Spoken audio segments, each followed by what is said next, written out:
Man salaka tariqan yaltamisu fihi ilma, sahhalallahu lahu tariqan ilal jannah. Siapa yang menyiapkan dirinya menempuh perjalanan dan dia meniatkan ingin belajar pengetahuan agama walaupun sedikit, maka dia akan dapat balasan dari Allah. Minimal setiap langkahnya akan dicatat meringankan langkah dia ke surga nantinya.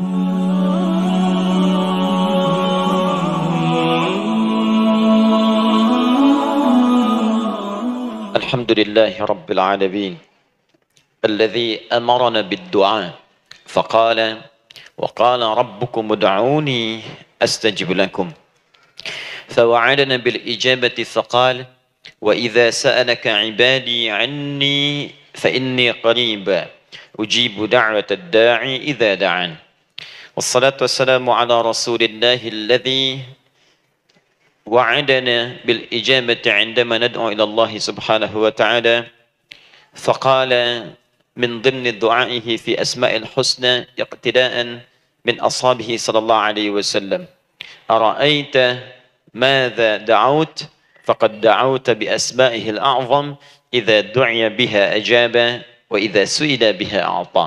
اللهم صل وسلم وبارك على رسولك الكريم النبي الأمين وعلى آله وصحبه وأمته إلى يوم الدين. أما بعد فيا عباد الله أوصي نفسي وإياكم بتقوى الله فقد فاز المتقون فلا تموتن إلا وأنتم مسلمون. Saudariku sekalian, para ibu baik yang di dalam ruang masjid ataupun yang di luar masjid, di sekitaran masjid dan studio, saya ingin mengajak pada seluruhnya tanpa kecuali, mari kita senantiasa bersyukur pada Allah Subhanahu wa taala atas nikmat yang telah kita dapati sampai dengan pagi hari ini. Syukur itu selalu menambah ketenangan di dalam jiwa. Syukur itu bisa mengentaskan sebagian persoalan hidup yang kita rasakan. Syukur itu bisa menambah kekuatan dari perasaan lemah yang kita rasakan. Dan syukur itu puncaknya bisa mengantarkan ke dalam surga terbaik yang dijanjikan, hingga Allah menyebutkan kemudian dalam Al-Quran, wa qalilun min ibadiyas syakur, sedikit sekali di antara hamba-hambaku itu yang bisa menjadi orang yang pandai bersyukur kepada Allah Subhanahu wa taala. Mudah-mudahan hidupan kita sampai hari ini seluruhnya diterima oleh Allah Subhanahu wa taala sebagai amal saleh, dan semoga yang belum mendapatkan hidayah untuk berislam sampai dengan pagi hari ini dihunjamkan hidayah kepada dalam jiwanya oleh Allah Subhanahu wa taala agar bisa berislam sebelum wafat menghadap Allah Subhanahu wa taala. Baik, hari ini kita akan belajar. Saya akan cepat masuk kepada pembahasan karena waktu kita cukup singkat, tentang orang-orang yang dikabulkan doanya yang tersebut dalam Al-Quran khususnya dan sunnah-sunnah Rasulullah sallallahu alaihi wasallam.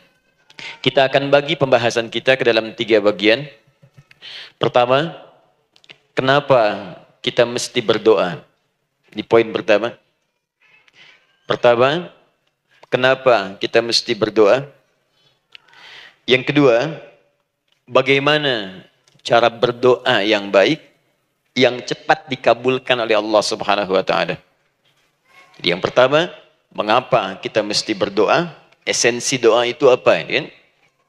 Yang kedua, bagaimana cara berdoa yang sekiranya cepat dikabulkan oleh Allah Subhanahu wa taala. Dan yang ketiga, kita akan melihat ukuran pengabulan doa. Seperti apa doa itu dikabulkan. Karena nanti ada orang-orang yang tidak sadar sesungguhnya doanya sudah dijawab, tapi dia tidak menyadari itu. Bahkan merasakan doanya kok nggak dijawab-jawab gitu. Padahal Allah sudah menjawabnya. Nah, seperti apa ukuran kita mengetahui bahwa doa kita telah terjawab, atau doa kita barangkali belum dijawab, atau tidak dijawab? Apa ukuran ketiga hal itu? Itu yang coba kita turunkan di pembahasan pagi ini. Mudah-mudahan dengan itu, kita nanti akan lebih pandai bagaimana cara menyikapi doa dalam hidup, seperti apa doa dipanjatkan, kapan kita berdoa, dan kita tahu, oh ini hasil dari doa yang telah kita panjatkan. Sepakat sampai di sini? Baik ya, tinggal sepakat saja ya. Kan biasanya yang nerangkan saya, nulis saya, ngapus saya sampai selesai pula. Baik, ayo kita mulai. Bismillah. Mengapa kita mesti berdoa? Kita buka dulu ibu sekalian. Ya, yang di ruangan ini ataupun yang di bawah. Semuanya insya Allah memiliki kemuliaan yang sama di hadapan Allah Subhanahu wa taala sesuai dengan keikhlasannya, ya, sesuai dengan keikhlasannya. Karena hadisnya umum sifatnya. Man salaka tariqan yaltamisu fihi ilma, sahhalallahu lahu tariqan ilal jannah. Siapa yang menyiapkan dirinya menempuh perjalanan dan dia meniatkan ingin belajar pengetahuan agama walaupun sedikit, maka dia akan dapat balasan dari Allah, minimal setiap langkahnya akan dicatat meringankan langkah dia ke surga nantinya. Ya, dan di situ tidak disebutkan khusus bagi yang di dalam ruangan masjid, lantai 2 lagi misalnya, tidak. Ya, jadi yang di sekitaran, yang di depan semua berdasarkan niatnya, ya, berdasarkan niat dan kuantitas amalannya. Di kuantitas itu tambah. Mungkin Ustadz belum datang, ibu ada yang berzikir, ada yang baca Al-Quran, ada yang istighfar, itu yang nambah pahala. Ya, kalau yang pasang status, pasang kamera, ya itu saya nggak tahu. Ayo kita kembalikan sini. Pertama, Quran surah ke-7 ayat 172. Quran surah ke-7 Al-A'raf ayat 172. Kemudian setelah itu diperintahkan dalam Al-Quran surah ke-40 Ghafir ayat ke-60. Lalu kita praktekkan ini dalam keseharian kita. Saya beri contoh misalnya Quran surah ke-2 ayat ke yang paling banyak nih dibaca 201. Kadang-kadang misalnya Quran surah ke-2 ayat 286. Banyaklah. Quran surah ke-7 ayat 23 misalnya dan seterusnya. Ini bagian pertama.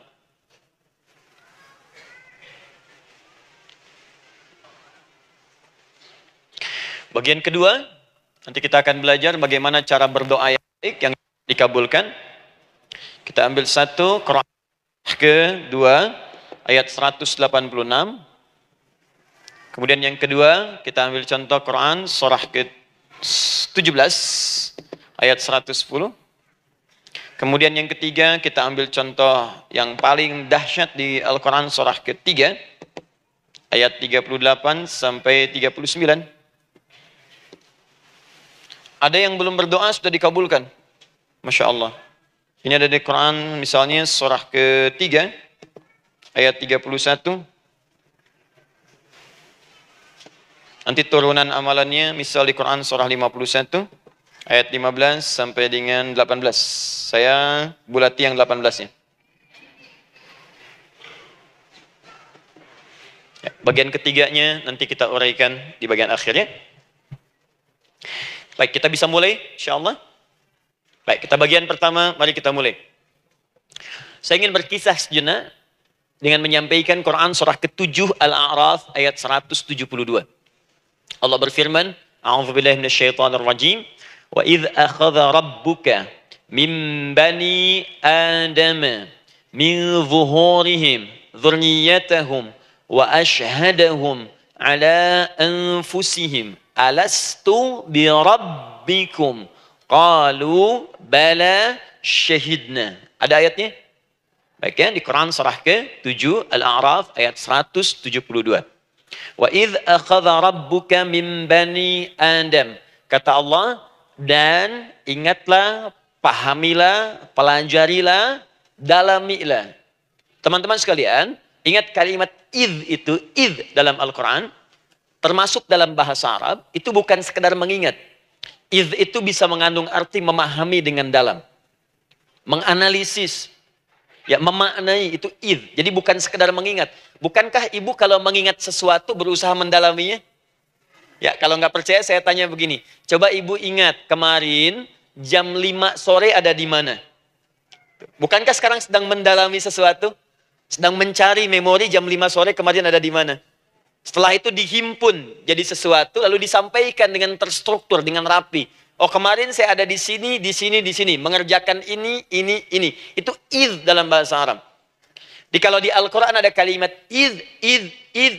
Itu berarti bukan sekedar kita diminta mengingat, tapi juga merenung, mendalami, memahami dengan dalam. Paham insya Allah? Baik, sekarang perhatikan. Nanti kalau ibu baca Al-Quran, maksud saya, ibu bisa menerjemahkan sendiri. Dan memahami dengan baik. Ya, misal, kalimat idz pertama dalam Al-Quran, misal, ditemukan di Quran surah kedua ayat 30. Wa idh qala rabbuka lil malaikati inni ja'ilun fil ardi khalifah. Idh akan ditemukan. Nah sekarang ayat tentang korelasinya dengan doa, kita buka Quran surah ke-7 tadi ayat 172. Wa idh akhadha rabbuk, dan pahami ya kata Allah, renungkan ya, maknai dengan dalam ketika Allah menyampaikan, membuat komitmen dengan semua anak cucu Adam tanpa kecuali. Semuanya. Ingat kalau ditemukan kalimat Bani Adam. Bani Adam disebutkan 7 kali dalam Al-Quran. Ya. Berapa kali? 7 kali. Kalimat Bani Adam. Bani Adam. Ini menunjuk pada semua keturunan anak cucu Adam sampai selesai kehidupan. Ya, dari Nabi Adam alaihissalam, kemudian pasangannya Sayyidah Hawa alaihissalam, kemudian keduanya mulai berumah tangga, melahirkan keturunan. Diabadikan di Al-Quran surah keempat. Ya, surah Ibu, ayat yang pertama. Ya ayyuhan nasu ttaqu rabbakumul ladzi khalaqakum min nafsin wahidah wa khalaqa minha zawjaha. Di situ kemudian ada Adam, zaujaha Hawa. Ya, wa batha minhuma rijalan katsiran wa nisaa. Dari situ turun keturunan laki-laki perempuan, laki-laki perempuan. Nanti menyebar, Bu, ya, menyebar. Ada yang ke Chicago, ada yang di Chicago, ada yang di Singaparna, ada yang di Singapura. Semua nyebar. Ya, di Sunda, dari Jawa sampai ke Sumatera, sampai Indonesia, sampai Nusantara, sampai Asia, Eropa, sedunia. Nanti penyebarannya disebutkan di Quran surah ke-49 ayat ke-13. Ya ayyuhan nasu inna khalaqnakum min dzakarin wa untha. Hai manusia, semua saya ciptakan ada 2 jenis. Kalau bukan laki-laki itu pasti perempuan. Jadi tidak ada yang ketiga. Ingat ya? Kalau bukan laki-laki siapa? Perempuan. Jadi tidak ada misalnya, maaf, laki-laki yang keperempuan-perempuanan, yang gerakannya melambai, ya kata-katanya terlampau lembut misal, dan tidak ada pula perempuan yang perkasa, ya terlampau kuat misalnya, melampaui batas-batas standarnya. Jadi kalau bukan laki-laki pasti perempuan. 2 saja. Jadi kalau misalnya masih ada yang bingung, tentukan dirinya, ya, dan lihat fitrahnya. Lihat fitrahnya. Baik. Kemudian waja'alnakum syu'uban wa qabaila. Kami tempatkan kalian mungkin beda-beda tempat. Syu'ub, beda tempat. Ya, ada yang misalnya RT, RW, kecamatan, beda kampung, beda negara, sampai seluruh dunia. Wa qabail, satu tempat itu sukunya bisa beda. Coba Ibu lihat misalnya, ya, di daerah Sumatera saja ada berapa suku? Di Sunda paling banyak suku, gitu ya? Banyak sekali. Jadi bisa lain-lain, bisa beda-beda. Nah, lita'arafu, semua saling mengenal, silakan. Nah, ketika semua tadi ditempatkan di semua pelosok dunia, baik laki-laki, perempuan, dari anak keturunan Adam, itu semua anak keturunan Adamnya disebut dengan satu nama saja dalam Al-Quran, yaitu Bani Adam. Jadi kalau kita mau cari keturunan kita, sampai ke asal mula kita, dari kita sekarang itu semua akan tersambung kepada Adam alaihissalam. Puncaknya akan ke sini. Ya. Dan tidak akan nyasar kemana-mana, Bu. Ya. Ada sebagian manusia, nasabnya tidak ingin ke Adam. Inginnya bergeser. Sehingga mengatakan manusia berasal dari monyet, katanya. Ya. Ada yang berkata begitu. Ibu sampaikan saja, kalau bapak dari monyet, silakan saja, jangan ngajak-ngajak saya. Gitu ya. Nah, jadi semua manusia itu pasti akan kembali ke sini. Ya, ke Adam alaihissalam. Karena itu saya pernah sampaikan termasuk di sini. Di hadapan ibu semua. Masih ingat? Mukjizat pertama. Rasulullah sallallahu alaihi wasallam saat lahir ke muka bumi. Ingat, Nabi itu sebelum dilantik menjadi Rasul, dalam usia 40 tahun, turun surah Al-Alaq, itu diberikan oleh Allah keistimewaan tanda-tanda kenabian. Apa di antara tandanya?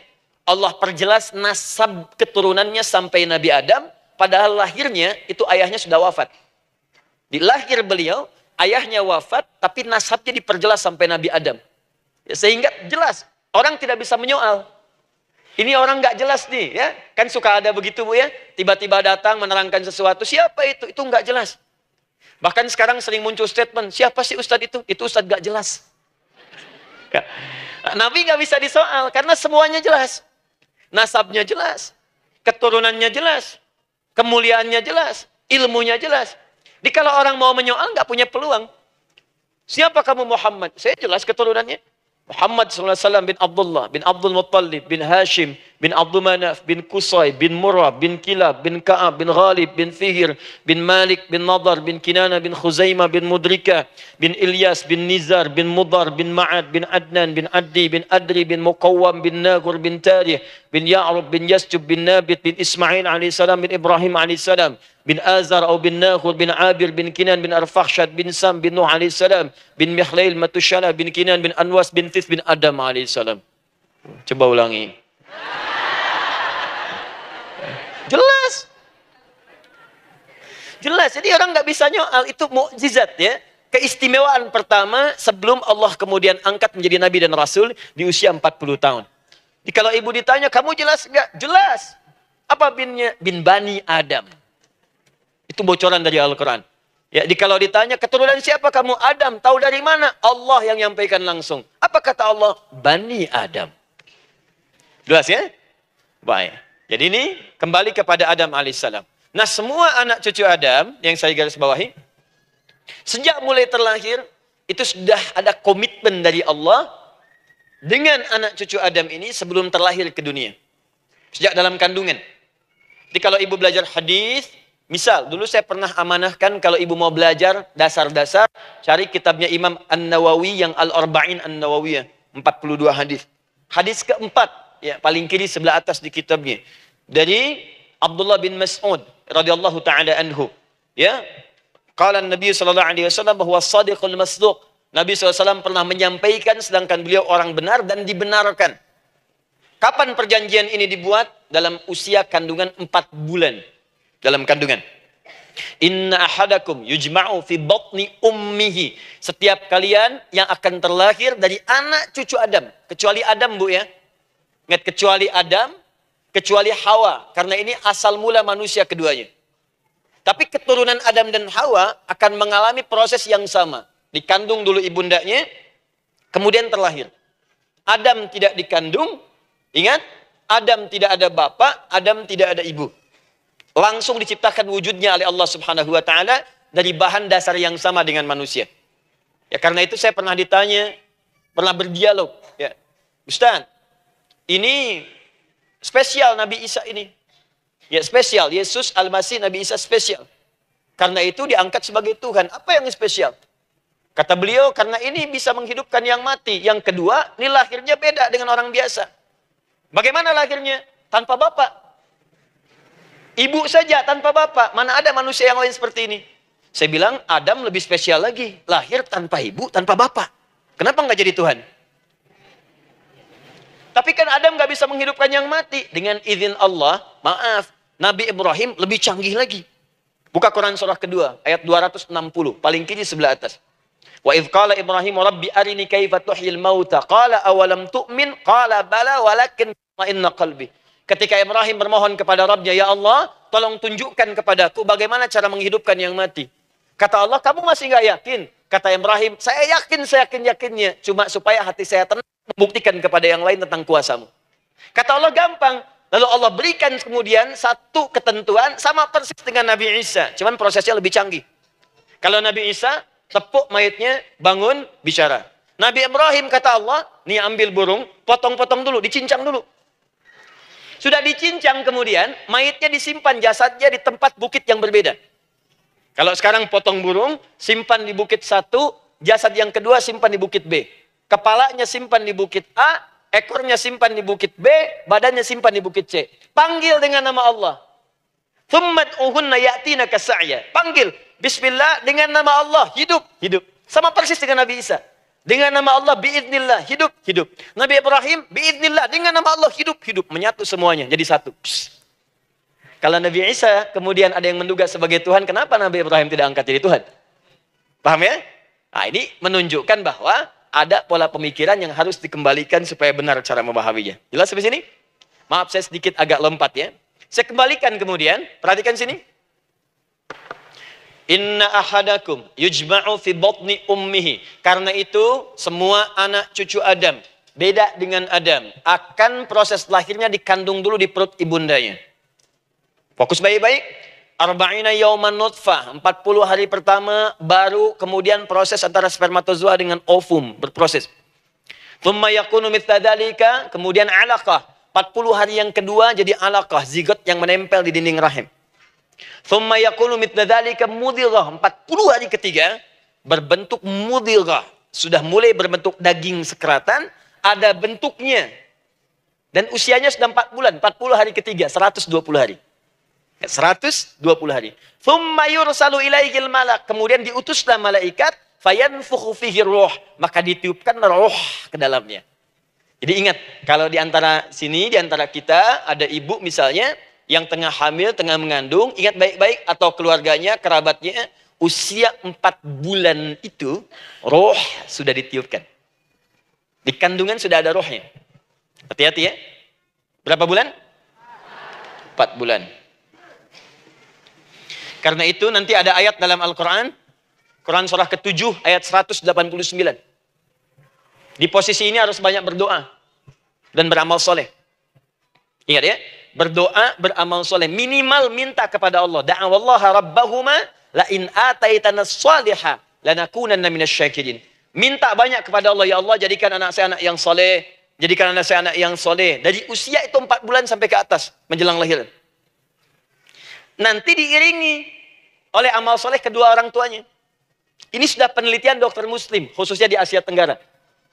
Saya diskusi dengan seorang dokter muslim, ternyata ada korelasi amal soleh yang dikerjakan kedua orang tua, ayah dan bunda, atau calon ayah dan bunda, kepada anak yang sedang dikandung, yang belum dilahirkan. Jadi kalau orang tuanya rajin baca Al-Quran, itu berpengaruh ke anak, Bu. Dan penelitian terkini, itu mempercepat anak itu menjadi seorang penghafal Quran ketika lahir. Ya, pernah satu kali dibacakan Al-Quran, posisi janin itu berubah. Seperti sujud gitu. Itu penelitian sudah di MRI waktu itu dilihat ya, kelihatan. Jadi ada korelasi antara kesolehan orang tua dengan kesolehan anak yang sedang dikandung. Hati-hati ya. Tapi yang penting diketahui adalah, dalam usia kandungan 4 bulan itu, disebutkanlah isyarat di Quran surah ke-7 ayat 172 terjadi perjanjian komitmen dengan Allah Subhanahu wa taala. Apa perjanjiannya? Wa idz akhadha rabbuka min bani adama min zuhurihim dzurriyyatahum wa asyhadahum ala anfusihim. Lihat perjanjiannya, saya fokus di kalimat ini, alastu bi rabbikum. Rabb. Apakah engkau akan berkomitmen saat ini? Bersaksi? Karena kalimatnya bersaksi. Wa asyhadahum. Dan mereka bersyahadat, bersaksi, komitmen. Di komitmennya menggunakan kata syahadat di sini. Karena itu nanti, setiap bayi yang sudah terlahir dari rahim ibu manapun, itu berada dalam keadaan suci. Karena sudah bersyahadat dalam perut ibundanya. Masih ingat hadis ini? Kullu mauludin yuladu alal fitrah. Setiap yang terlahir dari rahim perempuan manapun itu membawa fitrah. Apa di antara fitrah yang dimaksudkan itu? Fitrah keislaman, fitrah mengakui Allah sebagai Tuhan. Itu nanti ada di Quran surah ke-30 ayat ke-30, paling kanan sebelah atas. Quran surah 30 ayat 30.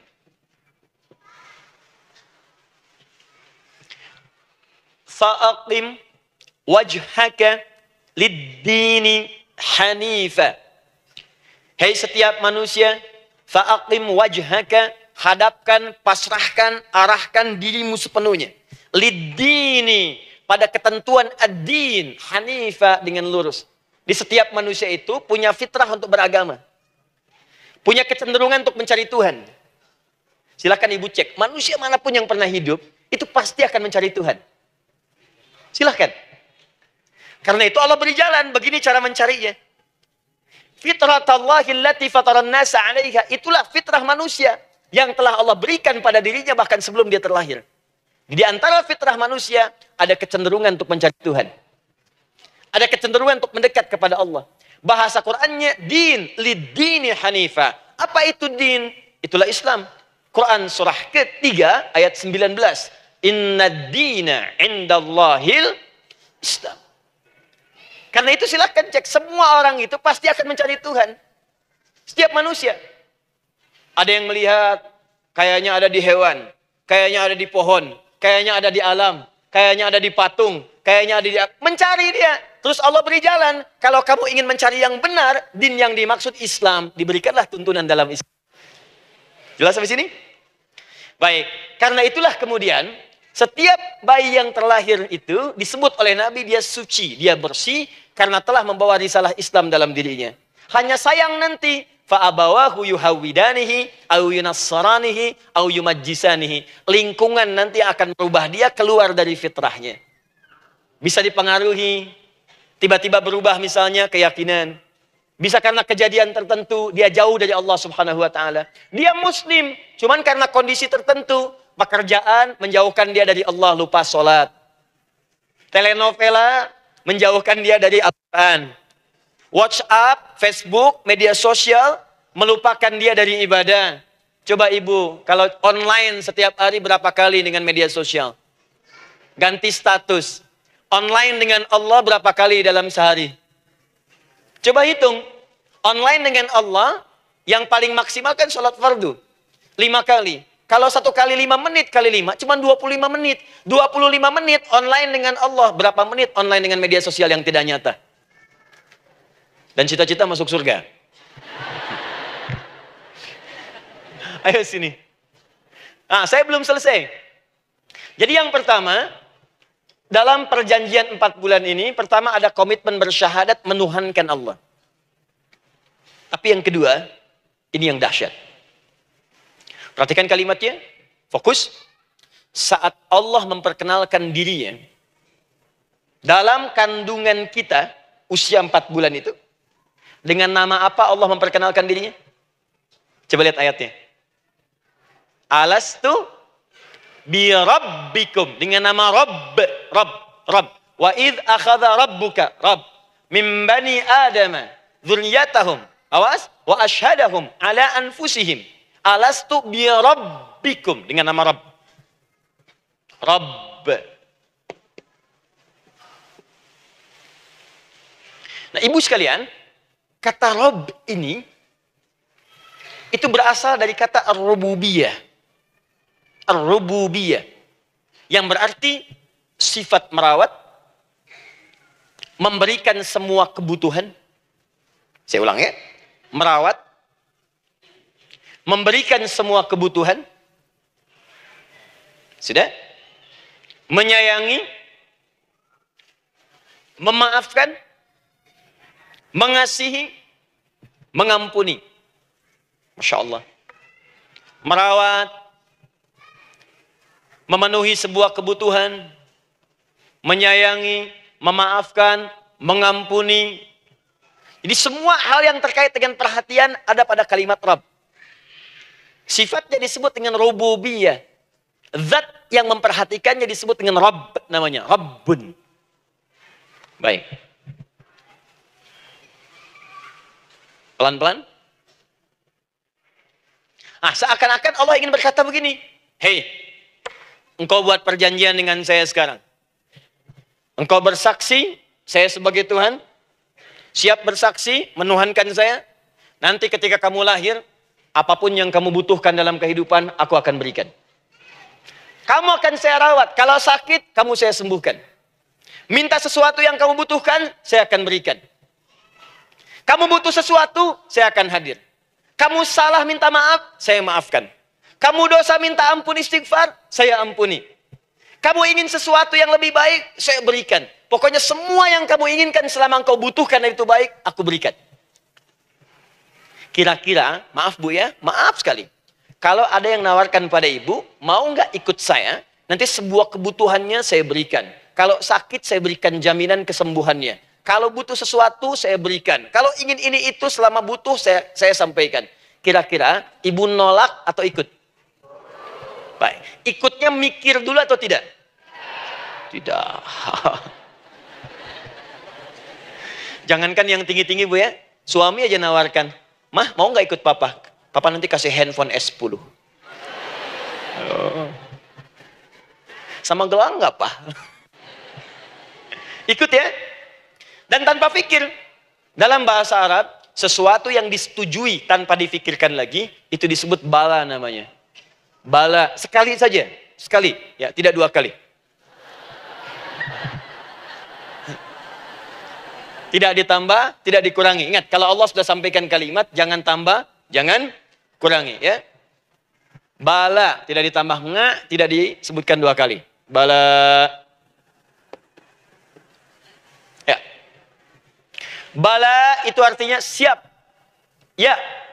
Tanpa pikir. Karena memang nggak ada yang dipikirkan lagi. Apa yang mau dipikirkan? Semua kebutuhan dikasih. Semua keinginan dikabulkan sepanjang baik. Kalau sakit ada jaminan disembuhkan, dikasihi, disayangi, salah dimaafkan. Ya, kalau dosa diampuni, apalagi yang kurang, nggak ada aib, nggak ada yang kurang, sempurna semua. Kita katakan bala tanpa fikir.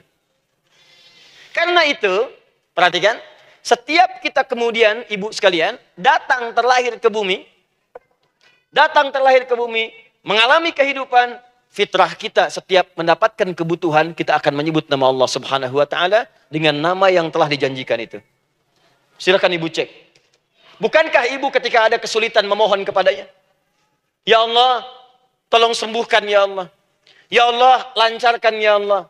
Ya Allah, sukseskan suami saya. Ya Allah, tenangkan kehidupan rumah tangga kami. Ya Allah, anugerahkan solusi. Ya Allah, sembuhkan ibu saya. Semua minta kan? Dan dahsyatnya, ketika ibu memohon kepada Allah itu, ibu gunakan kalimat yang telah disepakati ketika Allah sampaikan kepada kita. Rabb, Rabb, Rabb. Perhatikan, kalau ibu berdoa, doa apa paling favorit?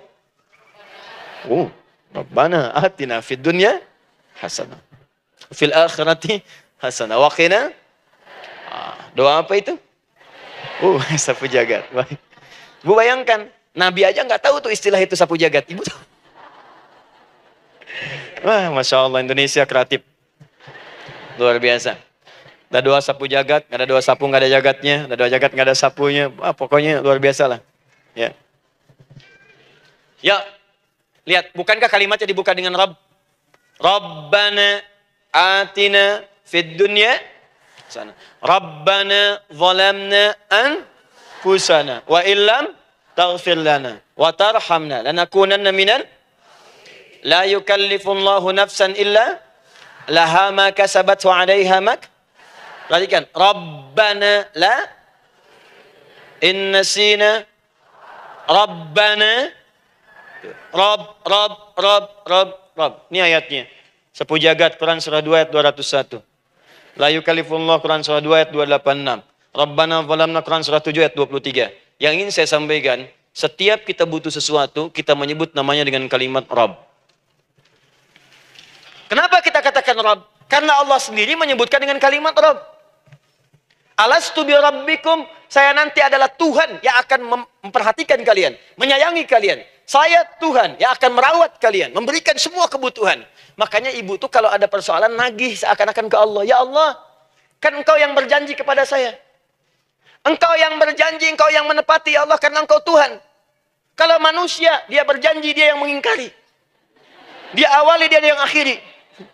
Tapi engkau beda ya Allah. Kenapa? Engkau berjanji, engkau yang menepati. Quran surah ketiga ayat 9. Innallaha la yukhliful mi'ad. Engkau yang berjanji, engkau yang menepati. Engkaulah awal dan akhir dari semua hal. Engkau mengatakan saya Rabb yang akan memberikan semua kebutuhan. Sekarang saya butuh ya Allah. Engkau berjanji akan menyembuhkan. Sekarang saya sakit ya Allah. Engkau berjanji akan memberi solusi. Sekarang saya sedang punya masalah ya Allah. Engkau berjanji akan memberikan kesuksesan. Sekarang saya sedang menapaki itu ya Allah. Makanya ibu sebutkan kalimat Rabb, Rabb, Rabb, Rabb. Jadi sesungguhnya doa itu adalah fitrah dari setiap manusia. Karena mulai dibangun komitmen sebelum dia dilahirkan ke muka bumi. Jadi kalau kita bicara tentang doa, doa itu fitrah kehidupan bagi setiap manusia.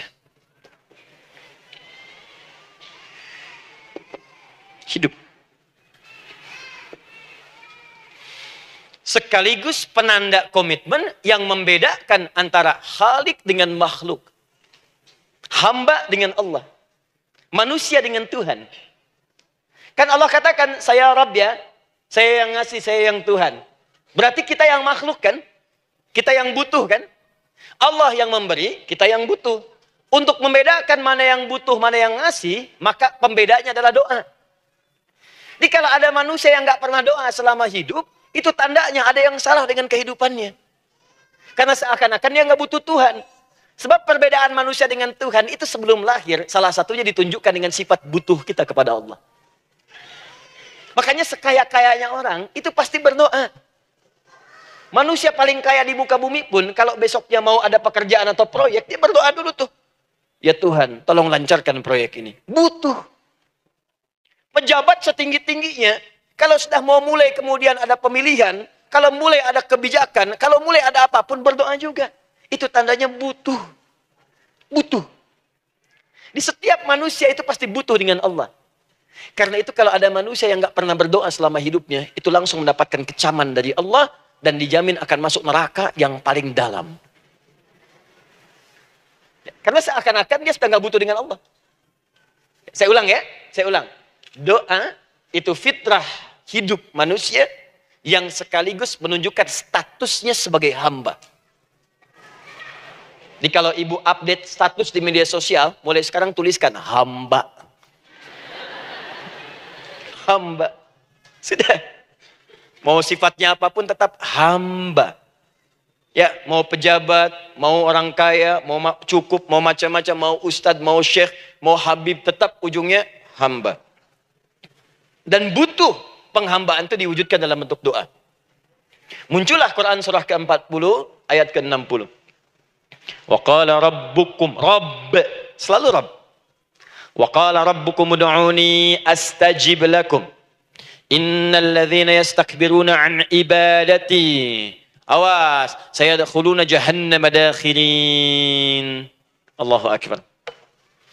Dan Rabbmu berfirman, mengingatkan kembali kepada kalian semua, hei hamba-hambanya.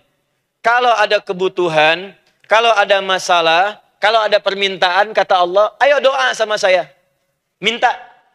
Kan kita sudah bikin perjanjian. Makanya Allah katakan, kalau punya masalah, Bu, berdoa. Bukan mengeluh. Kalau punya persoalan, Bu, berdoa. Bukan bikin status. Rasanya aku tidak sanggup. Ditulis di Facebook. Apain? Terus kalimat Allahnya pun jelas.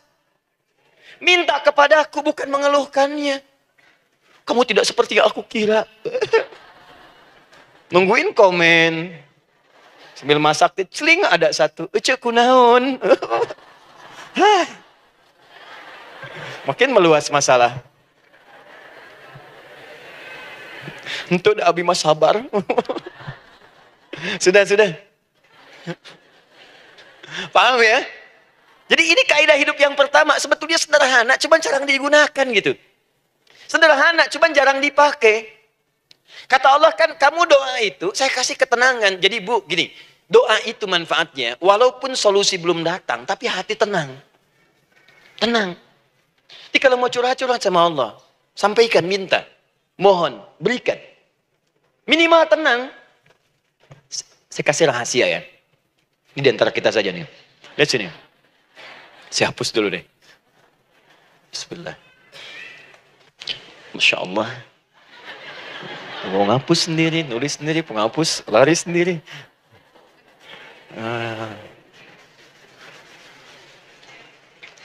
Bismillah. Oh ini ada dua ya, sini. Baik, buka Quran surat 7 ayat 205. Quran surat 7 ayat 205. Doa itu disebut zikir di ayat itu. Jadi kalau ibu sedang berdoa, itu sedang berzikir. Wadhkur rabbaka fi nafsika tadarruan wa khifatan wa dunal jahri minal qaul. Ada ayatnya? Oke. Pakai Rabb lagi kan? Wadhkur rabbaka. Kalau engkau punya masalah, kata Allah, sekecil apapun. Di rumah tangga kah? Di kantor kah? Kehidupan sosial kah? Kata Allah, ayat sebut. Minta kepada Allah. Berdoa. Doa disebut dengan zikir.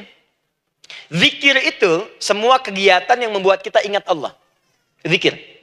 Baca Quran, zikir. Dalilnya Quran surah ke-15 ayat 9.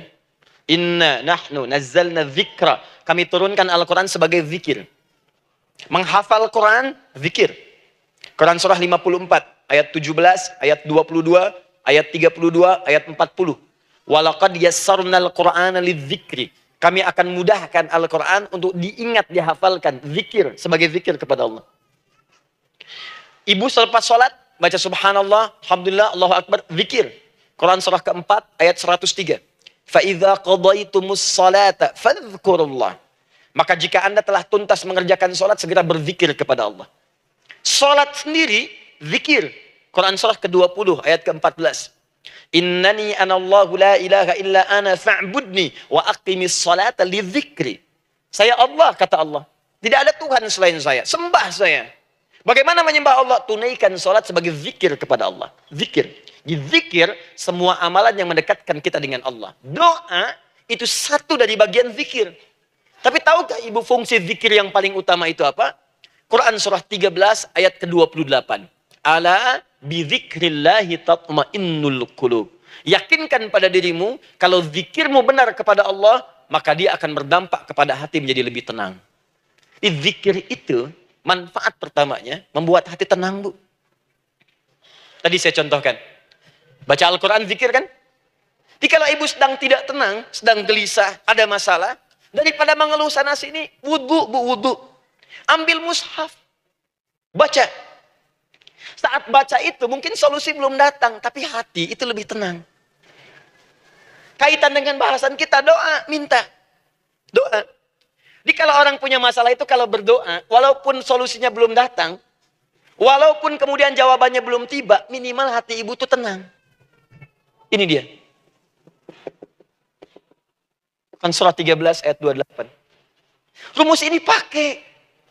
Gunakan dalam hidup. Karena yang tahu kehidupan kita itu Allah yang menciptakan kita. Yang tahu pesawat, yang bikin pesawat. Yang tahu handphone, yang bikin handphone. Yang tahu mikrofon, yang bikin mic-nya. Yang tahu kita, yang menciptakan kita. Ikutilah petunjuk Allah yang menciptakan kita, maka akan langsung terasa manfaatnya. Ibu tidak percaya, silahkan lakukan. Rasakan bedanya, bedakan rasanya, dan pasti akan terasa bedanya. Akan lain. Tuh. Doa. Tapi ingat yang paling penting kata Allah, doa itu bukan sekedar penting permohonannya, tapi menunjukkan status kita sebagai hamba di hadapan Allah Subhanahu wa taala. Jadi kalau ada orang selama hidup tidak pernah berdoa, artinya dia mengingkari status dia sebagai hamba di hadapan Allah Subhanahu wa taala. Mau menyejajarkan diri dengan Tuhan. Kan yang tidak pernah meminta itu Tuhan. Allah yang memberikan. Kalau manusia beda pasti minta. Artinya kalau ada manusia nggak pernah minta, seakan-akan bahasa halusnya, kamu ini ngaku jadi Tuhan. Saya tempatkan kau di neraka jahanam yang paling bawah. Jahanam itu, Bu, belum masuk saja sudah terasa. Terasa. Buka ibu Quran surah misalnya ke-40 Ghafir tuh. Ya, ayat 45 sampai dengan 47-nya. Sebelumnya lagi, lihat Quran surah ke-8, ayat ke-50. Itu penghuni neraka, Bu, yang bukan jahanam saja. Penghuni neraka, itu kalau mau meninggal, itu dipukulin dulu malaikat. Depan belakangnya. Ayo, kamu keluar. Lama amat keluarnya rohnya katanya. Takut, karena nggak punya bekal. Kan maaf ya, kaidah mengatakan orang nggak punya bekal itu takut pulang. Apalagi orang merasa salah. Anak ibu berbuat kesalahan, mau pulang takut kan? Takut. Jadi kalau ada anak takut pulang, salah dia. Salah. Kemana anak nggak pulang-pulang, pasti ada yang salah karena nggak berani pulang. Jangankan salah, nggak punya bekal saja, malu pulang. Lihat ibu waktu Ramadan usai, mau mudik, Idul Fitri. Kan pada mudik kan? Kenapa mau mudik dan senang mudik? Karena punya bekal, Bu. Dikumpul-kumpulkan itu selama 11 bulan.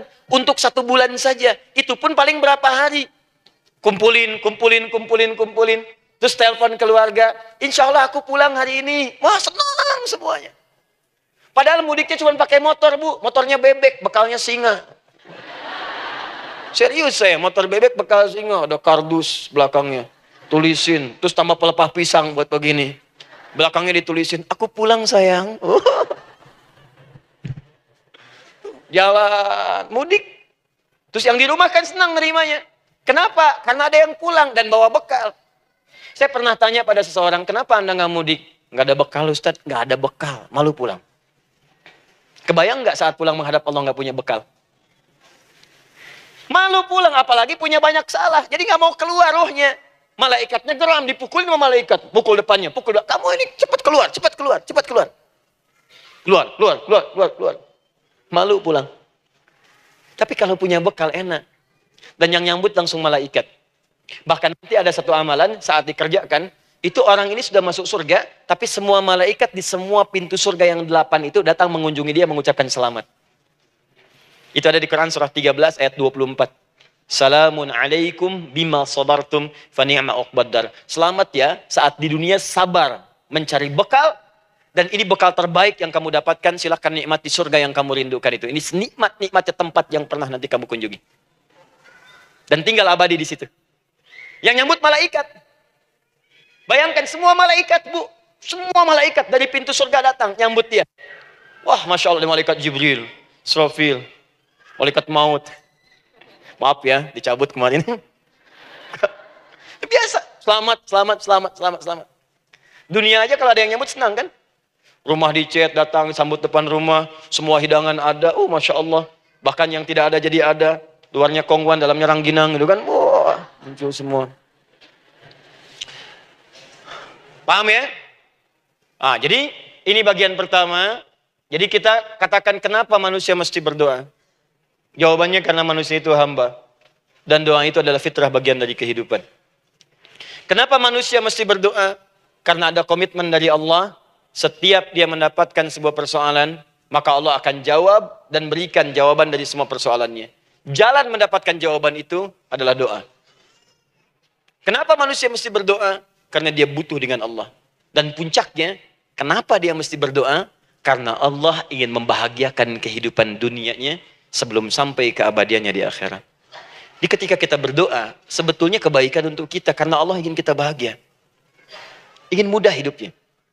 Jadi kalau ada orang nggak berdoa, sesungguhnya dia sedang menyulitkan diri sendiri dalam kehidupan dunianya sampai ke akhiratnya. Jelas sampai di sini? Masya Allah. Alhamdulillah. Baik, kalau sudah paham, saya hapus ini, kita masuk bagian yang kedua. Hapus lagi. Sab Muslimah, edisi ke-15. 15 kali datang sendiri, nangin sendiri, nulis sendiri, ngapus sendiri. Masya Allah. Tinggal lihat, catat, masuk surga. Masya Allah. Alhamdulillah. Baik. Baik. Sudah? Alhamdulillah. Saya ingin setiap pembahasan kita dipahami ya. Saya tidak menyukai kalau datang melihat tapi nggak paham gitu. Ya, dengar tapi nggak paham. Saya tidak ingin satupun keluar dari sini kecuali paham. Ya. Ibu paham? Paham Ustaz. Badai pamit ya, silahkan. Apa yang Ibu pahami? Doa. Ya. Dah. Nah, sekarang masuk bagian kedua. Bismillah.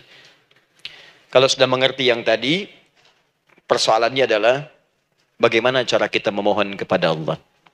Itu dia. Bagaimana cara kita meminta? Kata Allah, kamu kalau punya masalah, minta. Ya Allah, caranya bagaimana? Karena sesuatu yang dikerjakan tanpa ilmu, dan tidak tahu caranya, itu bisa keliru. Hidup itu menyembah Allah, tidak cukup dengan iman, Bu. Mesti pakai ilmu. Iman saja sekalipun kuat tanpa ilmu, itu bisa salah. Kuat ingin mendekat kepada Allah. Ya Allah, aku ingin ibadah, kuat. Saya punya kawan dulu di pesantren.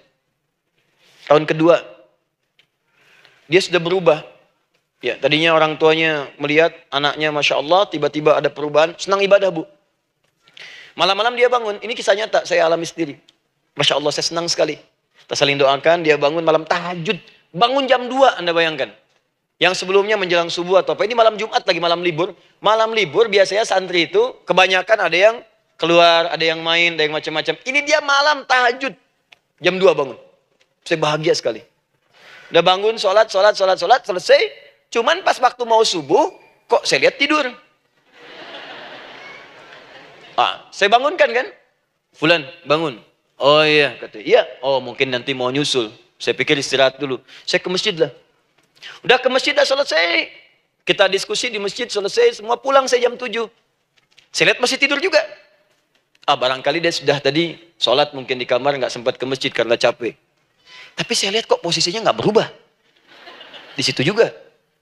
Akhirnya setengah jam saya tunggu, saya bangunkan. Bangun. Bangun. Kenapa Adi katanya? Saya kira antum belum sholat subuh ya? Adi gimana sih? Kan udah saya jama dengan tahajud tadi. Udah saya jama dengan tahajud. Jadi memang kekuatan imannya lagi tinggi, cuman ilmunya kosong. Ini yang bahaya. Besok-besok kalau orang kayak gini, sholat subuh bisa 4 rakaat. Ya. Karena itu berdoa penting, cuma kita mesti tahu caranya. Yuk kita mulai bagian pertama. Quran surah kedua, ayat 186. Paling kiri sebelah bawah.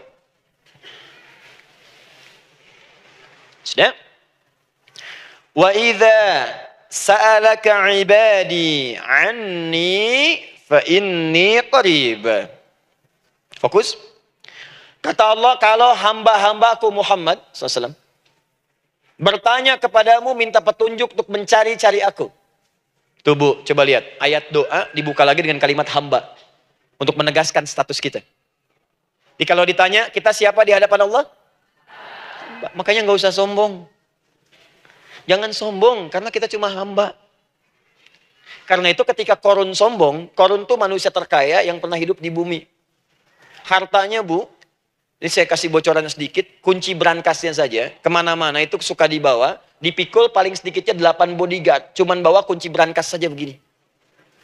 Di Korun pengen ngasih tahu, kalau ada yang pengen nyuri di tempat saya, silahkan aja. Ini aja bodyguard saya ngangkat kuncinya susah. Korun. Jadi kalau Anda tidak sekaya Korun, jangan ikutan sombong, telat. Telat, gak ada kerjaan. Sudah ada yang lebih kaya. Ya. Dan apa yang terjadi? Fakhosabna, kata Allah, kami telan. Likuifasi. Telan oleh bumi semua. Dengan kekayaannya semua habis. Jadi ketika ada seseorang yang lupa dengan statusnya sebagai hamba, maka Allah akan memberikan pelajaran kepadanya untuk taubat. Kalau nggak mau taubat juga, telan habis untuk menunjukkan kamu tuh bukan Tuhan, saya Tuhannya. Maka jangan ikutan sombong.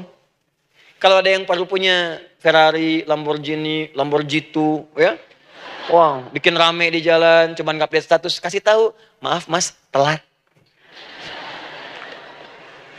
Itu gambaran hidup. Dan ingat, setiap dibuka dengan kalimat permohonan, itu kalimatnya hamba. Hambaku, hambaku, hambaku. Termasuk mau minta tobat, hamba. Quran surah 39 ayat 53. Qul ya ibadiyalladzina asrafu ala anfusihim la taqnatu min rahmatillah. Katakan Muhammad pada hambaku yang merasa banyak dosa, pengen berdoa minta tobat. Kata Allah, hamba. Saya terima tobatnya, hamba. Ini ya. Ini pun adab yang pertama dari Al-Quran. Adab yang pertama, kalau kita ingin berdoa dan doa itu cepat ingin dikabulkan, maka berdoalah dengan cara menghamba di hadapan Allah Subhanahu wa taala. Jangan merasa tinggi.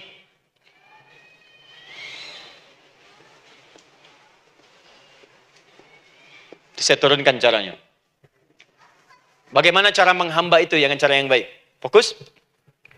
Wa idza sa'alaka 'ibadi 'anni, Muhammad SAW, jika ada hamba-hambaku bertanya padamu tentangku, ingin mencari-cari aku. Masya Allah, Ibu, maaf ya. Biasanya kan kalau orang mencari Allah, ingin mendekat kepada Allah, entah itu datang ke masjid, bangun malam, biasanya motifnya cuma 2. 1, ada kebutuhan. Pengen berdoa. Terus dekat sama Allah. Besok mau arisan, malamnya tahajud. Anak mau ujian, baru puasa, kan? Suami ada proyek, baru baca Quran, kan? Terus itu biasa itu. Biasa, jadi fitrah, Bu. Tumben jeng tahajud, fitrah. Itu biasa itu. Ya. Yang kedua, taubat dari maksiat. Taubat. Seorang taubat ke masjid, bangun malam, doa, itu biasa. Jadi kalau ada seperti itu tandanya kita hamba normal manusia. Fa inni qarib, kata Allah, katakan Muhammad SAW, katakan kepadanya, janganlah mencari, aku dekat. Dekat, jangan mencari, aku dekat. Jadi Bu, ketika kita butuh Allah, langsung dijawab oleh Allah. Kamu mau apa? Aku dekat. Itu secara psikologi memberikan ketenangan yang paling dalam.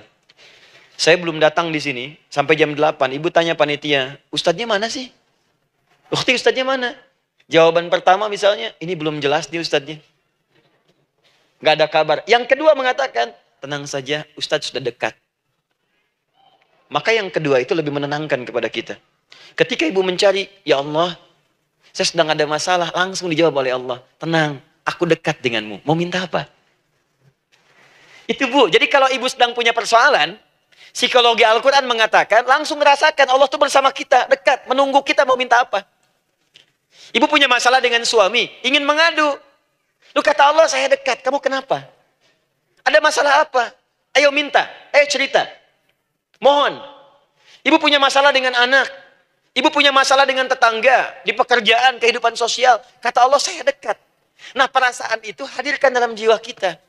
Ini sekarang jarang didapatkan. Jadi kalau ada masalah itu, hal pertama yang dilakukan itu belum ingat Allah, itu masalahnya.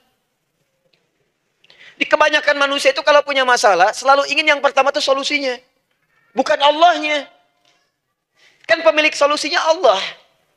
Jadi kalau kita ingat pada yang memiliki, maka apapun yang kita minta akan diberikan. Bahkan ada orang yang saking ingatnya dengan Allah, sebelum minta sudah dikabulkan.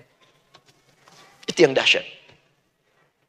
Nah, sekarang setelah kita paham tentang kedekatan ini, kemudian kita praktekkan. Jadi Bu, ya maaf ya, ketika ibu punya masalah apapun, yang pertama diingat Allah. Allah, Engkau telah berjanji, Engkau pasti akan tepati. Ya Allah, sekarang aku ada persoalan. Nah, sekarang teruskan ayatnya. Ujibu da'watad da'i idza da'an. Ujib.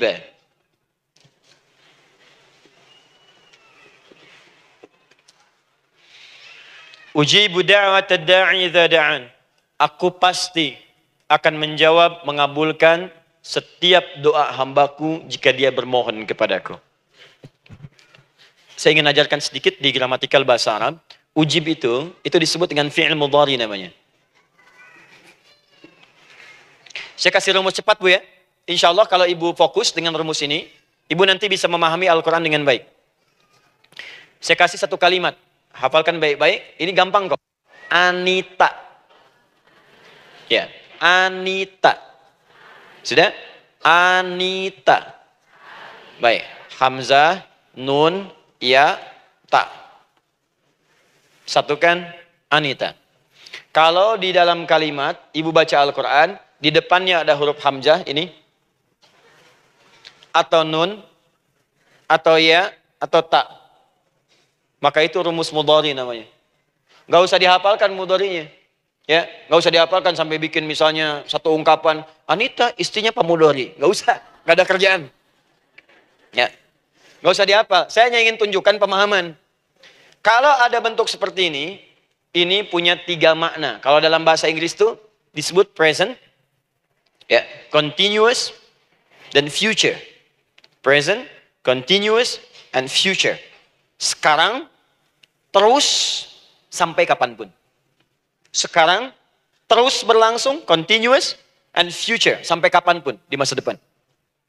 Ini bentuknya disingkat dengan rumus ini, Anita. Di dalam konteks pengabulan doa, kata Allah, ketika saya akan kabulkan, kalau kamu punya masalah, kamu berdoa, saya akan kabulkan. Nah, kalimat Allah saya akan kabulkan ini, bentuknya menggunakan mudhari. Ada hamzah di depannya, ujib. Artinya apa? Kalau ibu sekarang berdoa, saya akan kabulkan, kata Allah. Terus kamu berdoa, saya akan jawab. Nanti pun punya masalah di masa depan, kamu berdoa, saya jawab juga. Jadi artinya, tidak ada doa yang sia-sia. Semua doa, ingat, sepanjang kita butuhkan, pasti Allah berikan. Doa itu, sepanjang kita butuhkan, pasti akan dijawab.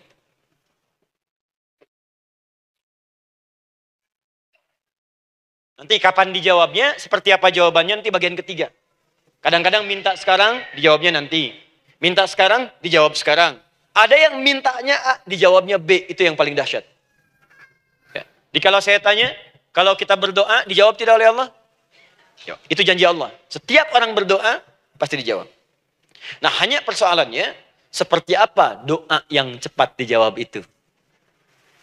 Apakah semua doa langsung dijawab seketika? Akankah mendapat jaminan langsung dijawab? Ternyata kalimat dijawab ini diikat dengan syarat ketentuan berlaku. Apa di antara syarat dan ketentuannya ini? Teruskan ayatnya. Falyastajibuli. Syarat pertama. Kalau doamu ingin cepat aku jawab, falyastajibuli. Maka engkau pun harus cepat merespon setiap seruanku. Jawab seruanku dengan cepat. Doa ingin dijawab oleh Allah. Maka kata Allah, kamu pun harus menjawab setiap seruanku. Jawab seruan Allah.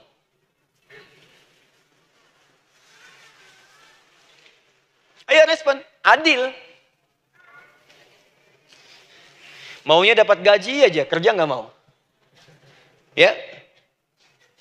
Apa ibu pikir duduk manis, santai di ruangan tengah, tiap bulan suami datang berikan uang belanja? Belum tentu. Kalau sikap tidak bagus, ya interaksi tidak mulia, maka belum tentu itu didapatkan.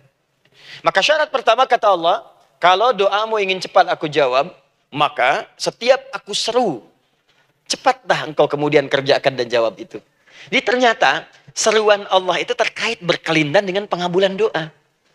Jadi ketika ibu diseru oleh Allah, diminta diperintahkan sesuatu oleh Allah, sebetulnya itu kunci untuk mendapatkan jawaban doa kita, Bu. Dipanggil kita, ayo cepat datang ke sini. Mau minta apa? Minta, saya kasih. Apa di antara kunci doa itu, Ustaz? Yuk kita lihat. Adalah jawaban dari seruan Allah. Apa di antara seruan Allah itu? Saya beri contoh satu misalnya. Allah perintahkan kita untuk sholat. Bahkan diseru, diingatkan 5 kali dalam sehari. Sholat. Bukankah kita diseru, Bu? Dipanggil 5 kali sehari untuk sholat? Allahu Akbar, Allahu Akbar. Ya? Diingatkan kan? Ayo, ingat Allah, ingat Allah, ingat Allah, ingat Allah. Allah Maha Agung, Maha Besar semuanya. Dan seterusnya. Perhatikan baik-baik. Apa tujuan Allah menyuruh kita dalam sholat? Ternyata bukan ingin memberikan beban ruku dan sujud. Bukan sujudnya yang penting. Karena semua makhluk tidak sujud pun tidak akan menurunkan status Allah sebagai Tuhan. Allah tetap Allah. Gak ada ruginya. Yang rugi kita. Ternyata ketika disuruh sujud, disuruh ruku itu, ternyata yang ditunggu itu bukan ruku sujudnya. Allah nunggu. Punya masalah apa? Mau minta apa?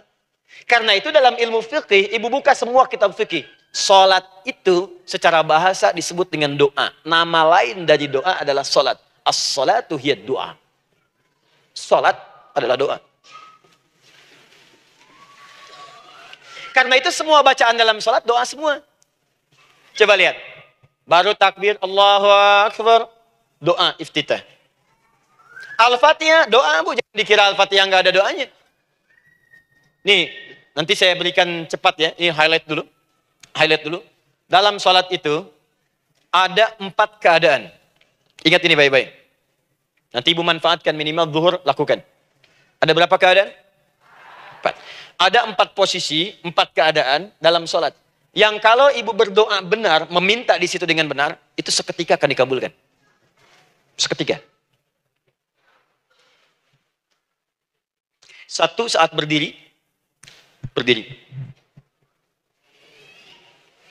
2 saat ruku'. 3 saat sujud.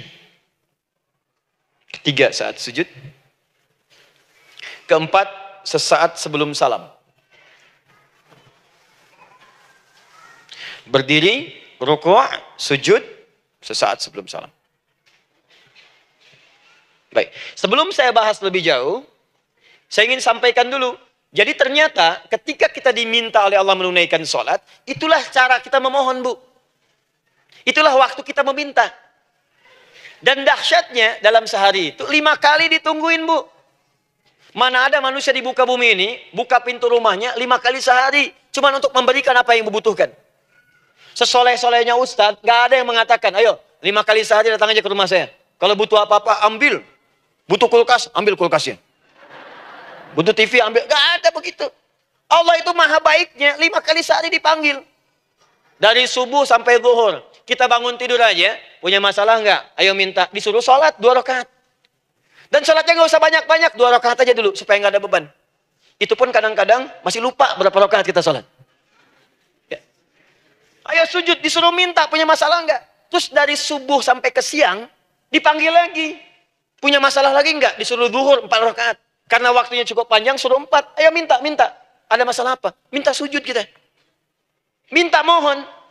Dari zuhur ke asar, ditanya lagi, ada masalah enggak? Panggil lagi. Ke maghrib sampai ke isya sebelum tidur. Supaya tidurmu enak, masalah enggak ada. Tenang, nikmat, nyaman istirahatnya. Ada masalah enggak? Disuruh sholat lagi.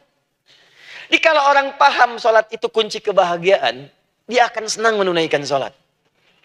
Makanya ketika ibu bertanya, kenapa saya sholat? Dijawab oleh muadzin, hayya 'alas shalah. Ayo sholat. Kenapa sih sholat? Hayya 'alal falah. Yuk bahagia. Ayo tenang. Yuk dapatkan apa yang kamu inginkan. Falah. Jadi kalau orang paham sholat itu menyelesaikan persoalan, tentu orang akan berbondong-bondong semangat untuk menunaikan sholat. Cuman sayang segelintir orang itu menilai sholat sebagai beban. Jadi sebagai kewajiban beban saja, makanya sholatnya nggak nikmat. Karak tadi duhur, ayeuna asar deui. Ini bagaimana doanya bisa dijawab? Anda datang pada orang, tapi datangnya dengan marah-marah.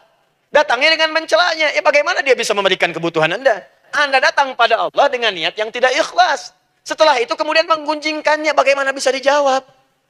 Tuntutan tinggi. Tapi datang tidak membawa prestasi, bagaimana bisa diberi? Catat tuh, bikin status.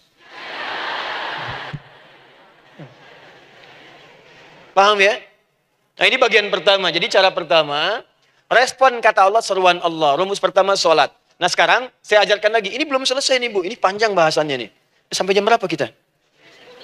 10 ya? Oh, banyak. Oh, mau sampai jam 5 silahkan. Saya jam 10 selesai. Ya. Lihat sini. Oke, saya punya sekitaran 1 jam kurang ke depan. Saya ingin terangkan sedetil-detilnya gitu ya. Dan saya hanya menyampaikan isi Al-Quran. Quran, hadis, Quran, hadis. Sekarang gini, Ustadz saya sekarang paham. Sholat berarti kunci untuk menyelesaikan masalah. Di sholat saya akan memohon. Sekarang Ustadz, bagaimana cara saya merespon sholat? Kan kata Allah, saya menyeru, respon gitu kan? Kita dipanggil sholat nih. Allahu Akbar, dipanggil. Bagaimana cara meresponnya? Sebelum minta. Awas, ibu ingin datang mengajukan proposal. Datang kepada wali kota. Datang kepada gubernur. Datang kepada presiden. Datang kepada menteri sebelumnya. Bukankah ibu mempersiapkan diri? Penampilan ditata, proposal dibagus-bagusin gitu kan? Yang paling hebat itu kadang-kadang malam-malam latihan depan cermin. Bapak wali kota yang saya hormati. Lihat semuanya tuh. Dan yang paling luar biasa, maaf ya, janjian jam 7 dengan Pak Wali Kota, datang jam 6 ke Balai Kota. Sekarang ibu punya janji dengan Allah. Janji itu sudah diketahui sebelum pertemuannya. Kalau tidak percaya, 5 waktu ini ibu sudah hafal Bu. Ya, bahkan disuruh ngapalin oleh Allah. Buka Quran surah ke-4. Surah ibu, surah mama, An-Nisa. Ayat 103. Quran surah 4 ayat 103. فَإِذَا قَضَيْتُمُ الصَّلَاةَ فَاذْكُرُوا اللَّهَ قِيَامًا وَقُعُودًا وَعَلَى جُنُوبِكُمْ فَإِذَا اطْمَأْنَنْتُمْ فَأَقِيمُوا الصَّلَاةَ. Lihat ujung ayatnya, lihat ujung ayatnya. Inna as-salata kanat 'alal mu'minina kitaban mawquta. Sungguh semua waktu salat itu telah ditetapkan waktunya bagi orang beriman. Itu terjemahan biasa. Kalau terjemahkan pakai ilmu balaghah, sungguh orang beriman itu hafal waktu-waktu salat. Tahu waktunya. Apalagi kalau di waktu itu ibu punya kepentingan pasti hafal. Kalau ibu benar memprioritaskan salat dan menilai salat sebagai solusi hidup, menilai salat sebagai kebutuhan, ibu pasti akan hafalkan itu Bu. Nih ya, ibu dapat bagian arisan nih. Bulan ini misalnya.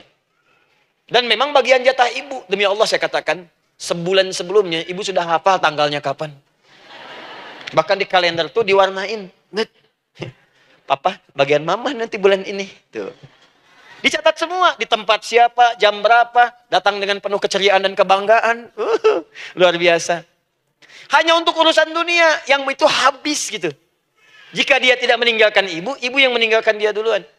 Sekarang 5 kali sehari semua diberikan. Bahkan lebih daripada dunia dan seisinya. Harusnya sih wajarnya dihafalkan waktunya dan ibu hafal. Ayo, subuh jam berapa sekarang?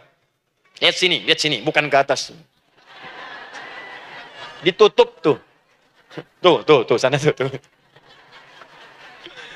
Subuh jam berapa? Ayo ngelihat ke sana, 4:43. Zuhur jam berapa? Tuh, asar, maghrib, isya. Itu kan kunci ibadah. Dan kunci ijabah, kunci ibadah, kunci ijabah. Di situ ada pengabulannya. Ini gimana mau minta, waktu permintaannya aja nggak hafal. Gimana mau bermohon, datangnya aja telat. Karena itu, bagaimana cara merespon seruan Allah? Diaturlah di Quran surah kedua ayat 152. Paling kanan sebelah bawah. Quran surah kedua ayat 152. Ibu masih ingat? Bukankah sholat disebut sebagai zikir? Masih ingat? Ya, di surah ke-20 ayat 14. Wa aqimis sholata lidzikri, tunaikan sholat sebagai zikir kepadaku. Sekarang lihat ya.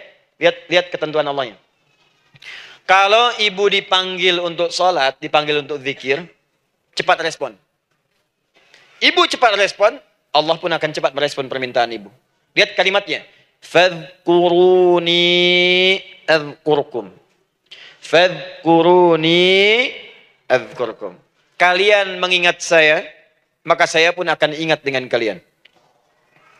Kalian zikir kepada saya, ingat saya, kata Allah, maka saya pun akan ingat kalian. Di antara makna zikir, salat. Jadi kalau ibu salat mengingat Allah dengan cepat, maka Allah pun akan cepat mengingat kita. Contoh.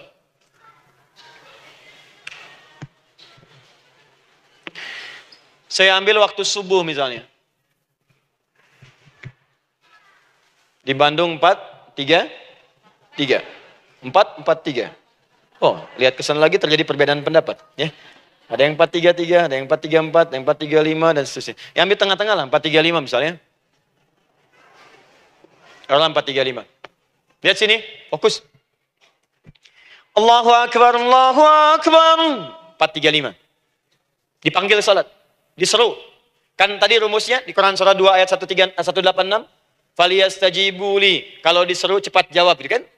Nah, terus diseru 4-3-5 adzan. Allahu Akbar, Allahu Akbar. Begitu diseru, ibu langsung datang. Ya Allah, sudah adzan, seruan nih, saya siap-siap. Saya ingin minta sesuatu. Nah, orang yang datang, saat dia diseru Allah, dia pun datang kemudian untuk menyerunya, maka Allah pun akan menjawab apa yang ia mohonkan saat ia bermohon kepadanya. Perhatikan, dipanggil oleh Allah lewat suara muadzin, Allahu Akbar, dia merespon cepat, siap salat. Maka dia pun ketika memanggil Allah, seketika Allah pun akan jawab padanya. Sesuai dengan kadar responnya. Dipanggil saat itu, dia menjawab. Maka Allah pun akan ingat kepadanya hanya saat dia memanggil saja. Di saat panggil, diingat. Panggil, diingat. Jelas? Ini yang hebat. Dipanggil 4-3-5. Allahu Akbar, Allahu Akbar. Dia sudah ingat dari sejak jam 3:45. Dia bangun jam 3. Bisa. Padahal belum dipanggil. Datang. Bahkan Masya Allah, melakukan warming up dulu. Tahajud. Istighfar. Baca Al-Quran sebelum dipanggil. Masya Allah Bu. Ibu mau datang misalnya ke istana.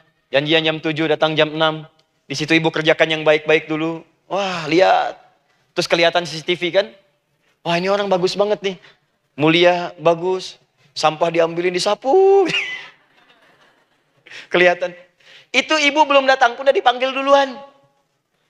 Ada orang yang belum dipanggil sudah datang menghadap Allah. Tahajud dia, zikir dulu, istighfar dulu. Ini orang, maaf ya, walaupun dia belum memanggil Allah, Allah sudah menyelesaikan semua persoalannya. Di orang-orang yang selalu ingat kepada Allah, walaupun Allah dalam waktu tidak memanggilnya, maka Allah akan mengingatnya sekalipun orang ini belum bermohon kepadanya. Maka ibu nanti akan temukan orang-orang yang langsung diselesaikan persoalannya oleh Allah bahkan sebelum dia bermohon kepadanya. Ada orang yang seakan gak punya masalah, Bu. Bukan gak punya masalah, sebab setiap dia punya masalah, masalahnya diringankan oleh Allah. Seakan-akan gak ada beban. Ini indah hidupnya. Enak. Butuh sesuatu, sebelum nyari, datang. Ada persoalan, senyum dikit, selesai. Orang macet mengeluh, bikin status, dia macet malah senang.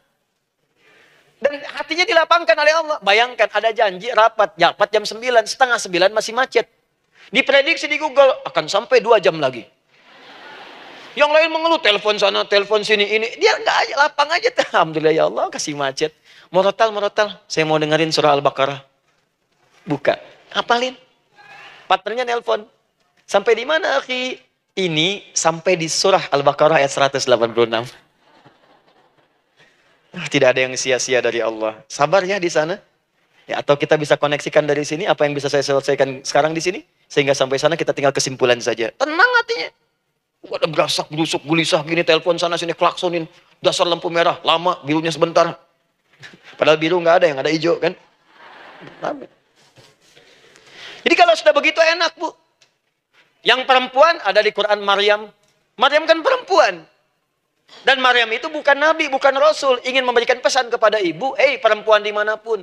Tidak harus jadi nabi supaya doa cepat dikabulkan. Tidak harus jadi rasul. Ini Maryam bukan nabi, bukan rasul. Tapi dia ini luar biasa. Sebelum dipanggil, udah datang. Zikirnya tak terlukiskan. Mohon kepada Allahnya luar biasa. Menjaga diri dari hal yang dilarang oleh Allah. Apa hasilnya? Sebelum diberikan bahkan oleh pamannya, sudah ada kebutuhannya. Quran surah ketiga ayat 37. Kullama dakhala 'alaiha Zakaria al-mihraba wajada 'indaha rizqa. Setiap pamannya mau memberikan kebutuhan Maryam sudah ada di dalamnya, Bu. Sudah ada. Itu luar biasa. Mau makan, makanan ada. Mau anggur, anggur ada. Ya. Wah, itu luar biasa, Bu. Jadi bermohon bahkan sebelum waktunya. Sentuhlah ia tepat di hatimu, maka ia akan jadi milikmu untuk selamanya. Wah. Nah, itu doa tuh. Aduh, mana-mana. Paham? Tuh. Jadi kalau yang standar-standar saja itu biasa. Maka datang sebelum waktunya. Datang. Atau datang pas dipanggil. Standar. Jadi kalau 4.35 adzan, Allahu Akbar, Allahu Akbar. Ibu bangun. Siap sholat, siap sholat. Itu standar. Yang dulu bahagia. Naikin lagi levelnya. Yang celaka itu ya ini nih. Dipanggil 4.35, baru bangun 5.34.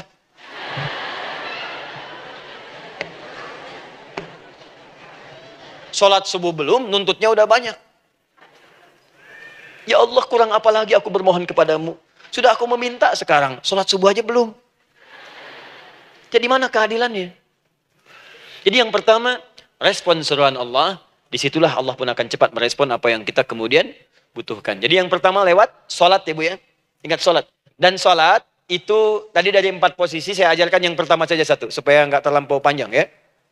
Berdiri Bu. Saya ajarkan satu. Setiap ibu dalam keadaan berdiri dan membaca Al-Fatihah. Pada kalimat Iyyaka na'budu wa iyyaka nasta'in. Ingat pada kalimat Iyyaka na'budu wa iyyaka nasta'in. Maka sertakanlah di hati kita apa persoalan yang dirasakan untuk bermohon kepada Allah. Saya ajarkan cepat. Kalau ibu mau belajar lebih detail, ikuti kajian kami di fikih sholat. Sifat sholat Nabi SAW. Nanti saya terangkan semua dalilnya. Insya Allah sepanjang yang saya ketahui. Baik. Dasarnya ini. Dasarnya. Quran surah ketiga. Ayat 38 sampai 39. Dan dikuatkan nanti di hadis qudsi. Ibu kenal Nabi Zakaria? Ya kenal ya. Ya selamat lah Bu. Alhamdulillah. Episode ke-15 kenal Nabi Zakaria. Luar biasa. Alhamdulillah. Nabi Zakaria punya persoalan. Sudah berumah tangga. Belum ada keturunan. Fisiknya sudah letih. Rambutnya sudah memutih. Dan mohon maaf istrinya divonis monopos dan mandul. Secara medis klinis. Apa yang beliau kerjakan? Sholat. Dalam sholatnya bermohon kepada Allah. Perhatikan permohonannya. Qala rabbi habli min ladunka dzurriyyatan thayyibah. Ya hunalika da'a Zakaria rabbah. Qala rabbi habli min ladunka dzurriyyatan thayyibah. Innaka sami'ud du'a. Ya Allah, aku bermohon kepadamu, anugerahkan aku keturunan. Semua mengatakan aku nggak mungkin punya keturunan. Hanya engkau yang tidak punya batas dalam pemberian. Engkau pasti mendengar doa saya. Kalau pada yang maha mendengar tidak mengabulkan juga, lantas kepada siapa lagi aku mesti memohon? Doa ini dipanjatkan oleh beliau dalam keadaan sholat. Sedang berdiri dalam sholatnya. Jadi ibu maaf ya, tolong jangan salah berpikir. Semua nabi dan rasul, orang soleh sebelumnya itu sholat. Cuma kita lebih sempurna gerakan dan jumlahnya. Sempurna. Orang dulu sholat. Nabi Musa, salat. Quran surah 20 ayat 14. Nabi Isa, salat. Quran surah 19 ayat 31 sampai 33. Nabi Ismail, salat. Quran surah 19 ayat ke-55. Semua salat. Salat. Nabi Zakaria saat punya masalah, salat.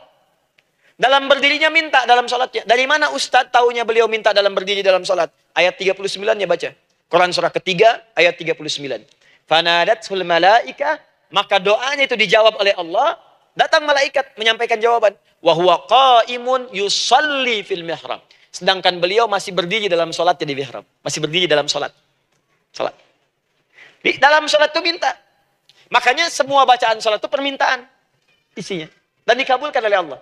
Annallaha yubashshiruka bi Yahya. Allah kasih kabar gembira, engkau akan punya anak, langsung namanya dari Allah Yahya. Artinya hidup yang mustahil menurut manusia. Lahir dari rahim seorang perempuan yang divonis monopos dan mandul menurut medis. Kata Allah, tidak ada yang mustahil bagiku. Lahir dan hidup dia, Yahya. Kapan terjadinya? Sedang sholat. Kapan saat sholatnya? Berdiri. Nah, yang paling menarik, Bu, umatnya Nabi Muhammad SAW ditunggu oleh Allah 5 kali dalam sehari. Dan dimintakan sebelum sholat untuk menyiapkan permohonannya. Maka turunlah Quran surah kedua ayat ke-45. Ibu lihat ayatnya. Wasta'inu bis-sabri was-salah. Bahkan ditegaskan lagi. Di Quran surah kedua ayat 153. Paling kanan sebelah bawah.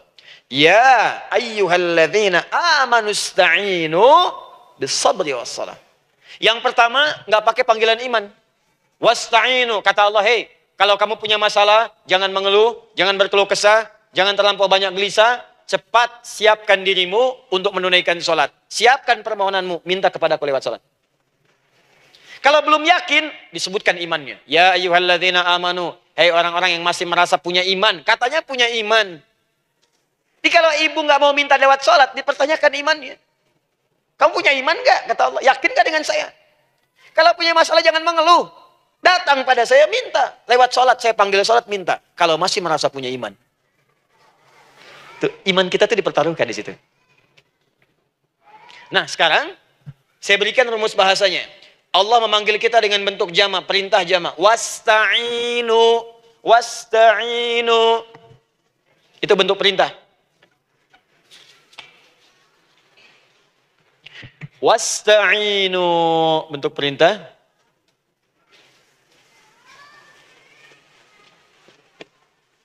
Wasta'inu.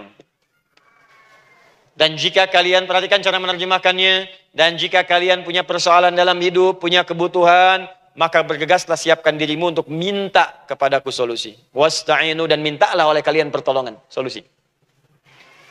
Bisabri wassalah. Pertama, sabar dulu. Sebelum sholat, sabar dulu dengan itu. Tahan dulu. Terima dulu.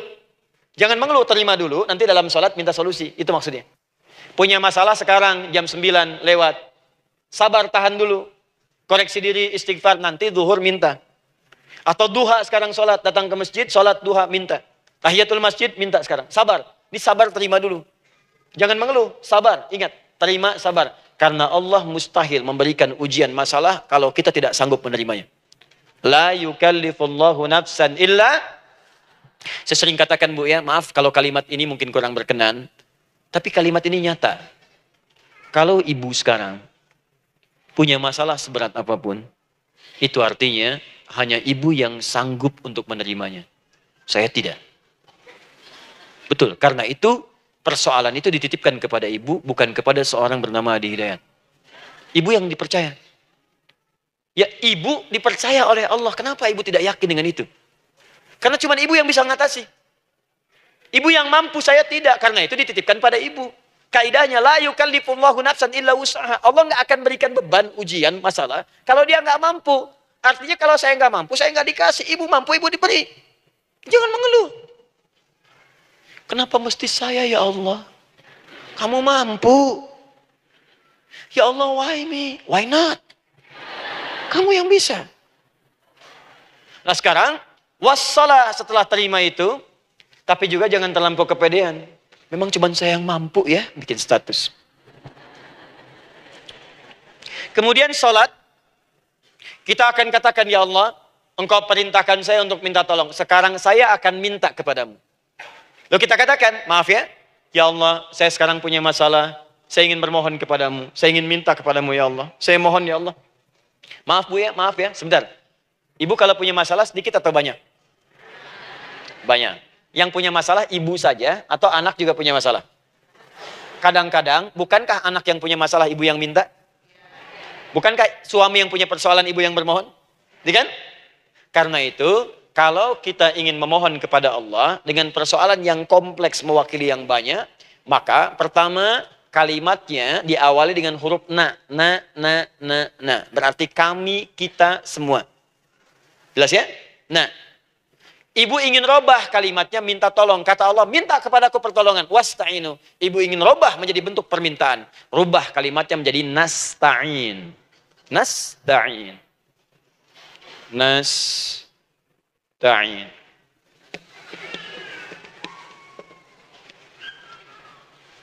Wasta'inu nasta'in. Minta kepada siapa tadi? Allah. Boleh minta kepada selain Allah? Tidak. Hanya kepada Allah saja? Hanya kepada Allah saja. Hanya kepadamu ya Allah. Tidak kepada yang lain. Maka kalimatnya menjadi iyyaka. Iyyaka. Hanya kepadamu saja ya Allah. Engkau berjanji. Kalau ada masalah minta aku berikan. Sekarang hanya kepadamu saja ya Allah. Aku bermohon. Maka kalimatnya namanya iyyaka nasta'in. Sekarang saya tanya kepada ibu. Apakah dalam sholat ibu membaca kalimat iyyaka nasta'in? Tuh. Saya mau tanya. Ibu bacanya saat ruku atau saat sujud? Berdiri. Gak ada orang ruku baca kalimat ini. Allahu Akbar. Iyyaka na'budu wa iyyaka nasta'in. Berdiri. Iyyaka na'budu wa sekarang saya bacakan hadis qudsinya. Tersambung dari Nabi sallallahu alaihi wasallam. Qala Rasulullah sallallahu alaihi wasallam, qala Allah azza wa jalla. Allah langsung yang berfirman lewat hadis qudsi. Perhatikan bahasanya.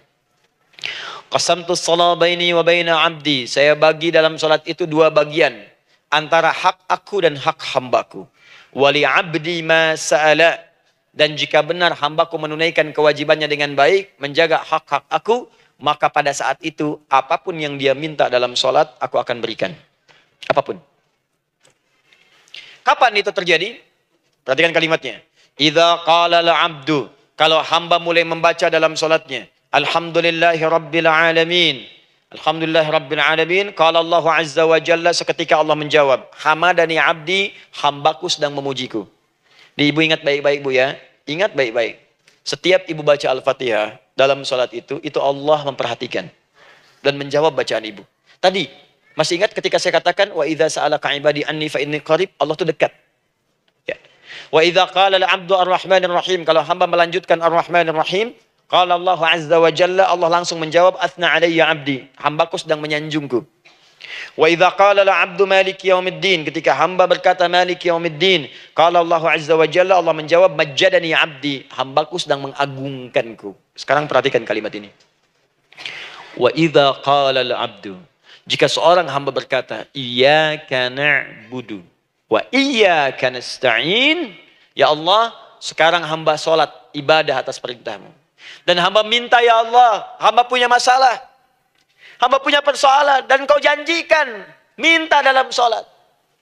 Qala Allah azza wa jalla, Allah jawab, hadza baini wa baina abdi. Inilah perjanjian aku dengan hambaku. Wali abdi, kalau hambaku benar sholatnya sampai bacaan ini, masalah apapun yang dia minta sekarang aku akan kabulkan. Dalam berdiri. Cuman sayang, kadang-kadang dalam keadaan ini banyak yang tidak minta. Maka caranya saya sampaikan yang pertama, kalau ibu sudah sampai ke bacaan ini, iyyaka na'budu wa iyyaka nasta'in, sertakanlah dalam hati ibu. Gak usah dilafadzkan. Sertakan, ibu punya masalah apa? Atau secara umum minta solusi. Minta. Nabi itu kalau sholat, Nabi SAW kalau sholat, itu kalau baca ayat-ayat Quran, itu seringkali berhenti bu. Sering berhenti. Kalau dalam ayat doa, beliau berhenti, mohonkan dengan baik. Kalau ayat-ayat surga, minta supaya umatnya ke surga. Ayat-ayat neraka, mohon supaya umatnya dibebaskan dari neraka. Minta. Kesaksiannya banyak. Hudzaifah al-Yamani pernah salat di belakang Nabi, begitu.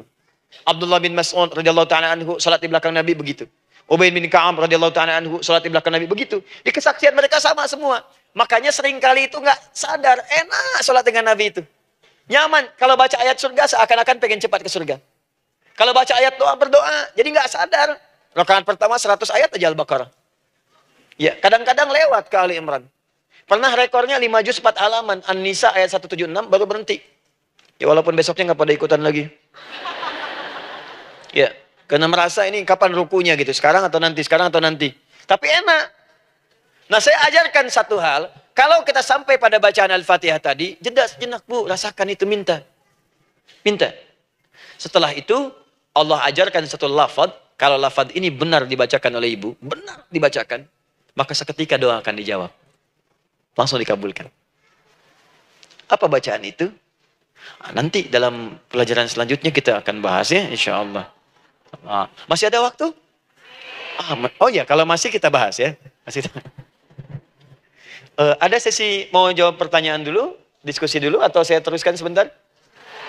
Teruskan ya. Baik, kalau kita sampai jam 10, saya jeda sampai ke 9.45. Jadi 15 menitnya kita bisa diskusi ya. Baik. Apa lafaz yang kita bisa mohonkan? Teruskan ayatnya. Ihdinas siratal mustaqim. Ihdinas siratal mustaqim. Ihdinas siratal mustaqim. Ini Bu, nanti Ibu lihat dalam kajian tafsir yang kami sampaikan, juga dalam kajian fikih salat, saya bahas dengan detail. Di sini singkat saja, singkat padat. Ihdina itu, ya Allah berikan kami hidayah. Berikan kami jalan. Berikan kami petunjuk. Tunjukkan kami jalan yang lurus. Kalimat ihdina asalnya dari kata hidayah. Hidayah, jamaknya hudan. Ihdina, berikan kami hidayah. Berikan kami hudan. Kalau tunjukkan kami jalan yang lurus, itu terjemahan Bu. Terjemahan. Kalau ibu ingin makna tafsir per huruf, per kalimat, bahkan per harokat, itu semua ada maknanya. Karena semua kalimat Quran itu mukjizat. Ihdina dari kata hidayah, hudan. Berikan kami hidayah. Hidayah dalam bahasa Arab itu banyak maknanya. Bisa solusi dari semua persoalan. Bisa jalan menuju kemudahan. Bisa kesuksesan. Bisa petunjuk. Banyak. Kalau dikumpulkan namanya hudan. Hudan. Makanya Al-Quran disebut hudan. Karena di Quran ada semua. Solusi ada, petunjuk ada, kemudahan ada. Dzalikal kitabu la raiba fi hudal. Al-Quran hudan. Syahrul Ramadan alladzi unzila fihi al-Quran hudan linnas. Isi Quran semua hudan. Di situ ada solusi. Di situ ada petunjuk. Di situ ada kemudahan. Kalau kita ingin minta semua itu, kalimatnya dikatakan fi'il amr lit talab. Permohonan dalam bentuk kalimat permintaan. Ihdina, berikan kepada kami hudan. Kalau sudah mengatakan ihdina artinya minta solusi, minta kemudahan, minta petunjuk. Jadi ketika ibu mengucapkan kalimat ihdinas siratal mustaqim, itu artinya, ya Allah, berikan kepada kami solusi dari masalah yang sedang saya hadapi. Berikan petunjuk dari persoalan yang sedang saya jalani. Berikan kemudahan ya Allah dari kesulitan yang tengah saya hadapi. As-siratal mustaqim, yang lurus, yang gampang. Karena jalan yang gampang itu lurus, gak berkelok Bu. Langsung ke tujuan. Saya mau ke sini jalannya belok-belok, gak langsung kan gak enak. Ibu mau ke satu undangan, jalannya belok sini, belok sini, belok sini, belok sini. Kelokan 9, kelokan 7, kelokan 8. Ya. Kan rasanya berliku. Ibu ingin mendapatkan solusi, tapi dilempar-lempar. Ke sini dulu, berkelok. Sini dulu, sini dulu, sini dulu. Kenapa nggak ibu lurus dapatkan langsung? Dalam bahasa Arab, apalagi kalimat yang fasih, mendapatkan sesuatu dengan gampang, dengan mudah. As-siratal mustaqim, lurus ke tujuan, cepat, mudah. Apalagi ke surga nanti, tunjukkan kami jalan yang lurus, yang benar. Hak dari Allah dan mudah didapatkan. Itu maksudnya. Ini bukan sekedar tunjukkan jalan yang lurus, solusi yang mudah, yang gampang, yang cepat. Paham di sini ya? Seperti orang-orang dulu mendapatkannya. Siratal ladzina an'amta 'alaihim. Seperti orang dulu mendapatkan semua kenikmatan ketika mereka bermohon kepadamu ya Allah. Siapa mereka? Ada 4 golongan disebutkan di Quran surah keempat ayat 69. Ada para nabi, orang-orang jujur siddiqin, para syuhada dan orang-orang soleh. Ya, wa may yuti'illaha wa rasul fa ulaika ma'al ladzina an'ama Allahu 'alaihim minan nabiyyina was-siddiqina wasyuhada was-shalihin. Para nabi dulu berdoa, ya Allah, saya ada masalah, dikabulkan. Kita minta, ya Allah, sekarang saya berdoa, tolong kabulkan seperti nabi-nabi dulu dikabulkan. Nabi Ayub sakit, berdoa dikabulkan. Kita sakit, dikabulkan. Nabi Ibrahim ada ujian, dikabulkan. Nabi Ibrahim punya ujian dengan anak. Kita ada ujian dengan anak, minta dikabulkan. Anak-anak berselisih, ada yang dendam, yang iri. Seperti anaknya Nabi Yakub. Nabi Yakub berdoa dikabulkan, kita minta dikabulkan. Ada syuhada, berdoa dikabulkan, kita minta dikabulkan. Orang soleh berdoa, minta dikabulkan, kita minta dikabulkan. Ya Allah, seperti engkau kabulkan doa orang-orang dulu yang melahirkan nikmat, mohon kabulkan kami yang minta sekarang dan mendapatkan kenikmatan itu. Itu maksudnya. Ya, siratal ladzina an'amta alaihim. Siapa an'amta alaihim di sini? Ulaikal ladzina an'amallahu alaihim. Sama persis kalimatnya. Minan nabiyyin was-siddiqin wasyuhada'i was-shalihin. Ini jangan diartikan sebatas terjemahan. Walaupun di musim haji sekarang itu bisa dipakai. Saya tugas 2010 di Mekah. Ada jemaah kesasar, lupa maktab. Kemudian ingin balik, nggak tahu jalan. Dia ketemu askar. Askar nggak bisa bahasa Indonesia, dia nggak bisa bahasa Arab. Tapi dia hafal Al-Fatihah. Datang kepada askar, dia tunjukkan gelangnya. Pak, ihdinas siratal mustaqim. Tunjukkan saya jalan yang lurus. Bikin gelang. Askar nggak bisa bahasa Indonesia. Dikasih bahasa Arab nggak paham-paham. Tapi askar ini pun cerdas. Dia tunjuk, dia lihat gelangnya. Oh, maktab sana. Siratal ladzina an'amta alaihim ghairil maghdubi alaihim waladdallin. Lurus, jangan belok-belok.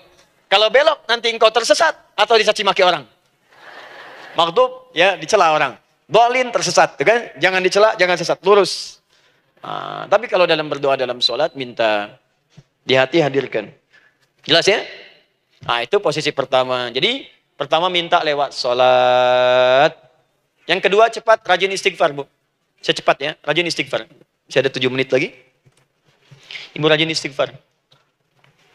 Astagfirullah, astagfirullah, astagfirullah, astagfirullah. Itu yang paling singkat. Astaghfirullahaladzim, astaghfirullahaladzim, astaghfirullahaladzim. Itu yang menengah. Astaghfirullahaladzim, alladzi la ilaha illa huwal hayyul qayyum wa natubu ilaihi. Astaghfirullahaladzim, alladzi la ilaha illa huwal hayyul qayyum wa natubu ilaihi. Astaghfirullahaladzim, alladzi la ilaha illa huwal hayyul qayyum wa natubu ilaihi. Itu yang cukup panjang. Ibu rajin istighfar. Orang yang rajin istighfar itu diantara yang disebutkan dalam riwayat-riwayat adalah orang-orang yang cepat dijawab doanya. Hanya dengan istighfarnya. Jadi dia tuh punya keinginan, dia nggak katakan. Jadi keinginan di benaknya dia, terus dia istighfar. Astagfirullah, astagfirullah, astagfirullah. Itu kalau benar rajin istighfar, seketika dikabulkan. Cepat. Ada seorang yang hidup, ini tukang roti. Di zaman Imam Ahmad bin Hanbal. Saya pernah kisahkan ini di beberapa keadaan. Orang ini itu ahli istighfar. Jadi maaf ya Bu ya, bukan istighfarnya pas ada keperluan aja, bukan. Ada ta'lim ustaz Adi, sab pertama astagfirullah, astagfirullah, astagfirullah, bukan. Besok ada arisan, astagfirullah, astagfirullah, bukan. Jadi bukan ada keperluan, istighfar bukan. Orang ini membiasa istighfar. Jadi setiap mengerjakan apapun dia istighfar. Mau minum, bismillah, astagfirullah, astagfirullah. Dia setiap buka adonan, astagfirullah, astagfirullah. Nah, satu ketika, Imam Ahmad itu nggak tahu kenapa, pengen datang ke daerah itu. Ya kalau misalnya ibu tinggal di Cicahem, misalnya kan Imam Ahmad tiba-tiba pengen ke Cicahem aja. Terus karena lelah, mampir ke masjid. Istirahat di dalam masjid. Tiba-tiba kata penjaga masjidnya, DKM-nya, marbotnya, ya Syekh, idhab, pergi, nggak boleh tiduran di sini. Kata Imam Ahmad, saya kan cuma numpang istirahat, nggak boleh keluar. Dan dia nggak tahu kalau itu imam besar. Dan Imam Ahmad itu sudah populer Bu, sangat famous, familiar. Cuman orang kan nggak pernah lihat wajahnya. Dulu kan nggak ada Facebook, nggak ada Instagram, nggak ada handphone, nggak ada apa-apa. Jadi kalau orang terima Ahmad, ya Ahmad aja kemana-mana. Oh no, Imam Ahmad, Imam besar, Imam Syafi'i, Imam besar. Tapi nggak pernah lihat. Sekarang kan udah kelihatan. Ya, udah kelihatan. Sekarang banyak. Makanya orang dulu tuh senang begitu tahu, dikasih tahu, Nabi aja ke Madinah Bu, nggak ada yang tahu kalau itu Nabi Muhammad kalau belum pernah lihat. Karena beliau di bawah, Abu Bakar di atas. Abu Bakar kan naik kan, untanya Nabi. Nabi Muhammad pas di bawah gantian tuh di jalan. Orang mengira yang di atas unta Nabi Muhammad. Padahal Nabi Muhammad yang jalan kaki, nggak kelihatan. Ya, makanya responnya bola ketika tahu Nabi, senang luar biasa. Minta doa, minta ini, minta itu. Orang sekarang tidak, karena sering banyak lihat di TV media sosial, begitu ketemu minta foto. Lain kisahnya, nggak tahu dia, pergi keluar. Kata Imam Ahmad, ya sudah, keluar beliau, nggak mau ribut. Istirahat di luar, di pelataran. Di sini juga nggak boleh. Lihat kalimatnya. Barwah, keluar, pergi. Barwah itu kasar, Bu. Begitu kemudian di debat lagi, saya cuma di luar. Rawah. Rawah itu dari kata roh, Bu. Itu paling kasar. Artinya keluar dengan roh-rohnya sekalian. Rohnya pun jangan di sini. Ya. Jadi kalau ibu nanti di Masjidil Haram misalnya kan, ada kalimat itu artinya kesel, Bu, askarnya. Ya. Keluar. Misalnya, idza bi anti. Enggak mau, saya mau di sini. Ya. Barwa, pergi. Sampai ke rawah dengan roh-rohnya. Itu artinya ibu disuruh pergi. Ya, bukan jangan mengelak lagi. Rawah. Saya bukan rawah, saya rohayati. Suruh pergi. Pergi. Imam Ahmad pergi tuh akhirnya. Pergi, di jalan kelihatan ada tukang roti tadi. Begitu kelihatan capek lah dipanggil, Syekh, kayaknya lelah istirahat di sini. Dan tukang roti pun nggak tahu kali itu Imam Ahmad. Begitu istirahat, duduk, kelihatan Imam Ahmad setiap buka adonan, astagfirullah. Bikin lagi, astagfirullah.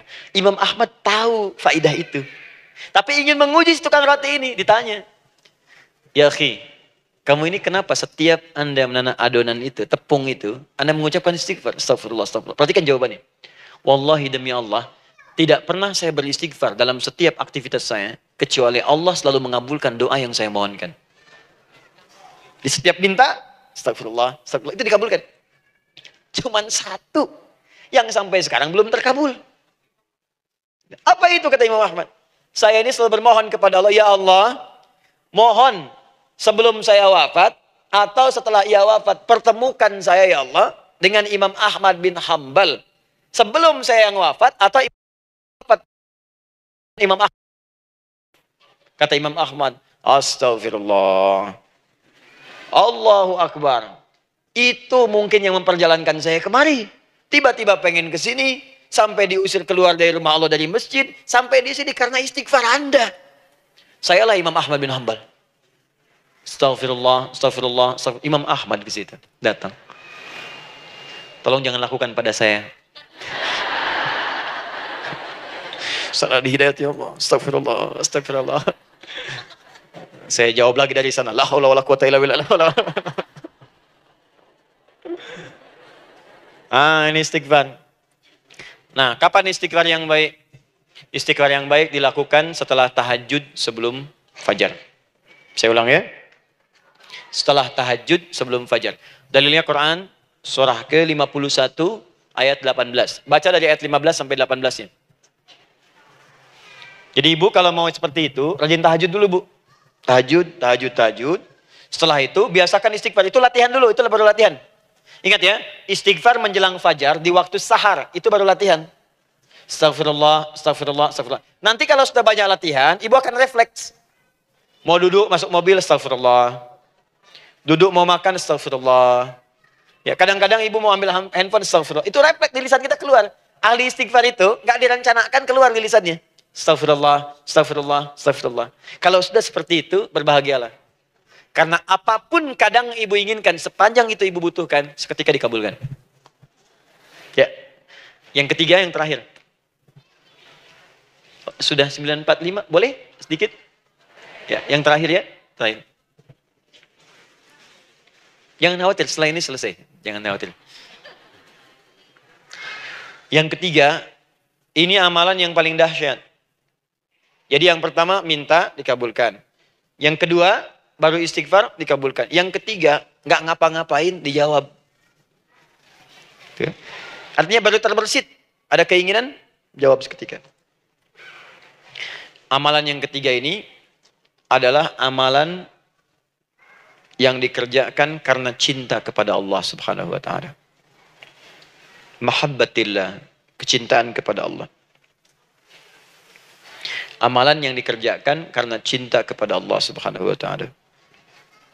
Amalannya mencintai Allah. Beda, Bu. Salat dengan cinta dibandingkan dengan salat karena memenuhi kebutuhan atau kewajiban saja, itu akan lain. Ibu kalau benar-benar mencintai Allah, maka dalam salat pun persiapannya akan beda. Saya beri contoh gini ya. Dari pakaian akan lain kata Al-Quran. Quran surah 7 ayat 31. Ya bani Adam khudhu zinatakum 'inda kulli masjid. Hei anak cucu Adam, kalau ada panggilan dari masjid, kenakan pakaian terindahmu. Di orang-orang yang mencintai Allah saat akan sholat, dia akan perhatikan dari pakaiannya. Jauhkan dari yang haram. Terus cari yang paling baik yang dia kenakan. Nggak akan sembarangan. Kalau ibu pakai mukena juga cari mukena yang paling indah. Bukan karena pengen dilihat orang. Karena ingin Allah menyaksikan sholat ibu dalam keadaan yang sempurna. Wudu. Wudu itu hati-hati gitu. Quran surah ke-5 ayat ke-6. Ya ayyuhalladzina amanu idza qumtum ila shalah faghsilu wujuhakum wa aydiyakum ilal marafiq wamsahu bi ru'usikum wa arjulakum ilal ka'bain. Jika ada orang beriman mencintai Allah, mau sholat, dia mau wudu. Wudunya nggak akan sembarangan, Bu. Cuman basuh. Ya, bagian kepala juga harusnya kepala, dia rambut. Takut, selesai. Sampai ke kaki, cuma disodorkan di keran, beres. Itu sih, anak kecil juga bisa. Orang ini lain. Dia akan pelan-pelan dilihat secara sempurna. Hati-hati, dikerjakan karena Allah, karena ingin baik. Kalau orang sholat, hanya kebutuhan saja, maka yang penting dia takbir sampai salam selesai. Tapi ini tidak, dia akan pelajari bagaimana Nabi mengajarkan sholat yang benar. Bagaimana bacaan saya benar. Dia belajar ngaji supaya benar bacaan Fatihahnya. Dia belajar dengan baik supaya khusyuk di dalam sholatnya. Dia pahami satu-satu. Apa artinya Allahu Akbar, apa artinya Subhana Rabbiyal Azim, apa artinya Subhana Rabbiyal A'la, apa artinya Sami Allahu liman hamidah. Dipahami. Di begitu dia sholat dan baru takbir sudah paham isinya. Jika ada orang seperti ini, dia mengerjakan apa yang Allah perintahkan karena cinta dengan Allah. Dia berzakat karena ingin mencintai Allah. Dia berinfak karena cinta dengan Allah, bukan karena uangnya. Pokoknya kalau orang cinta itu, Bu, setiap pecinta, dia akan memberikan apapun pada yang dicintai. Walaupun tadi minta. Dan pecinta itu sifatnya, kalau yang dicintainya senang sesuatu, akan otomatis ikut senang. Ibu misalnya senang ya dengan pasangan sebelum menikah. Pasangan senang kucing, ibu akan terpaksa senang kucing. Ibu cinta dengan anak, semua akan diikuti apa yang diinginkan. Seperti itu, cinta itu butuh pembuktian. Karena itu sering saya katakan pada akhwat ya yang belum menikah, yang masih muda-muda belum menikah, cinta itu butuh pembuktian. Jadi jangan percaya kalau ada orang yang bicara di lisannya nggak ada buktinya. Aku akan seperti Dilan membawamu dalam motorku. Katakan padanya, aku tak butuh dengan rayuan kata-katamu. Itu hanya angin surga. Yang kubutuhkan, tuliskan namaku di buku nikah kita. Wah, catat. Itu caranya. Main ke Taman Dilan, cuman boncengan. Seakan dunia milik berdua, yang lain nggak ada. Gombal. Udah ya? Jelas? Jadi, amalan yang ketiga ini kerjakan karena Allah. Saya mau contohkan satu.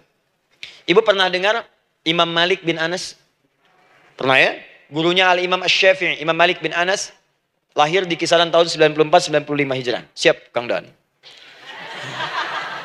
Baik, ini terakhir nih, saya tutup nih. Benar-benar terakhir. Betul-betul. 10 menit lagi kalau ada nanti tanya jawab, sedikit. Imam Malik ini, Bu, itu Masya Allah. Saking cinta pada Allah dan Rasul, itu tidak pernah, jangankan sholat. Dalam beliau memberikan fatwa pun akan mencari pakaian yang paling bagus. Paling indah. Dan beliau menjaga adab dalam menyampaikan kalimat Nabi pun itu luar biasa. Sampai satu kali pernah pakai jubah bagus, indah. Ada lebah menyengat di kepalanya, sedang menyampaikan hadis. Saking hormatnya terhadap hadis Nabi, lebah itu dibiarkan menyengatnya. Nggak mau memutus kalimat Nabi, hadis Nabi, hanya untuk mengusir lebah. Dibiarkan sampai tersengat. Apa yang Allah berikan kepada beliau? Allahu Akbar. Satu kali, singkat. Berdiskusi dengan muridnya Imam Asy-Syafi'i. Kata Imam Asy-Syafi'i, ya guru, setahu saya rizki itu dicari dulu, baru dikasih. Imam Malik lebih tinggi ilmunya pada saat itu. Beliau tahu ada 8 jenis rizki. Ya Syafi'i, ada rizki yang tidak perlu dicari, Allah berikan. Oh, berdebat tuh, sampai berpisah. Setelah itu, secara singkat, Imam Asy-Syafi'i lewat di kebun anggur sedang panen. Panen anggur besar. Tiba-tiba tergerak untuk membantu, datang ke situ, bantu. Begitu selesai dikasih hadiah anggur banyak, besar-besar, indah, enak, gitu kan. Ketika diberi itu langsung senang beliau. Bukan karena anggurnya, karena merasa pendapatnya benar. Jadi begitu bekerja, baru dapat. Dibawalah anggur ini, diberikan pada gurunya. Perhatikan adabnya terhadap guru. Jadi kalau ibu adabnya bagus pada guru, keberkahan dapat, ilmunya pun menghunjam di jiwa. Imam Syafi'i nggak merasa benar, tapi memberikan sebuah jawaban dengan adab. Guru, tadi itu ada panen anggur, saya mencoba membantu. Begitu saya bantu, dikasih anggur. Dikencangkan kalimatnya. Begitu saya bantu, dikasih. Dibantu dulu, baru dikasih. Kalau saya nggak bantu, saya nggak dikasih. Apa jawab Imam Malik? Imam Malik tersenyum, tertawa. Tabassama dhahika. Masya Allah Syafi'i, bahasa kita. Tadi itu saya keluar, mau ngajar. Siang-siang terik begini, saya kepikiran, ya Allah, kalau makan anggur yang enak-enak, enak banget sekarang ini. Ada anggur sekarang. Tuh.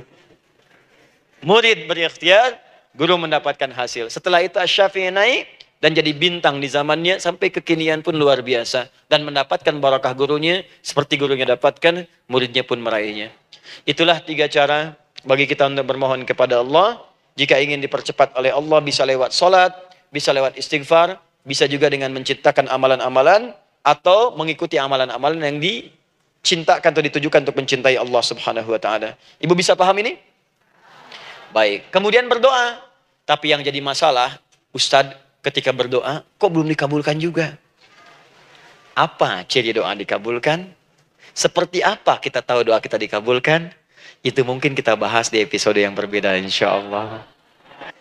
Alhamdulillahi Rabbil Alamin Ar-Rahmanir Rahim Maliki Yawmiddin Iyyaka na'budu wa iyyaka nasta'in Ihdinas siratal mustaqim Siratal ladzina an'amta 'alaihim ghairil maghdubi 'alaihim waladdallin Allahumma nahmaduka hamdan syakirin hamdan na'imin hamdan yuwafi ni'amahu wa yukafi'u mazidah Ya Rabbana lakal hamdu wa lakal syukru kama yanbaghi li jalali wajhikal karim wa li 'azimi sultanik Allahumma salli wa sallim barik ala rasulikal karim nabiyyikal amin sayyidina Muhammadin wa ala alihi wa sahbihi wa ummatihi ila yaumiddin Allahumma rabbana yal ghafur rahim la tada' lana fi maqamina hadha fi kulli maqamin dhanban illa ghafartah Duhai Allah, kami bermohon kepadamu, Engkau yang maha pengampun, Engkau yang maha penghapus segala dosa.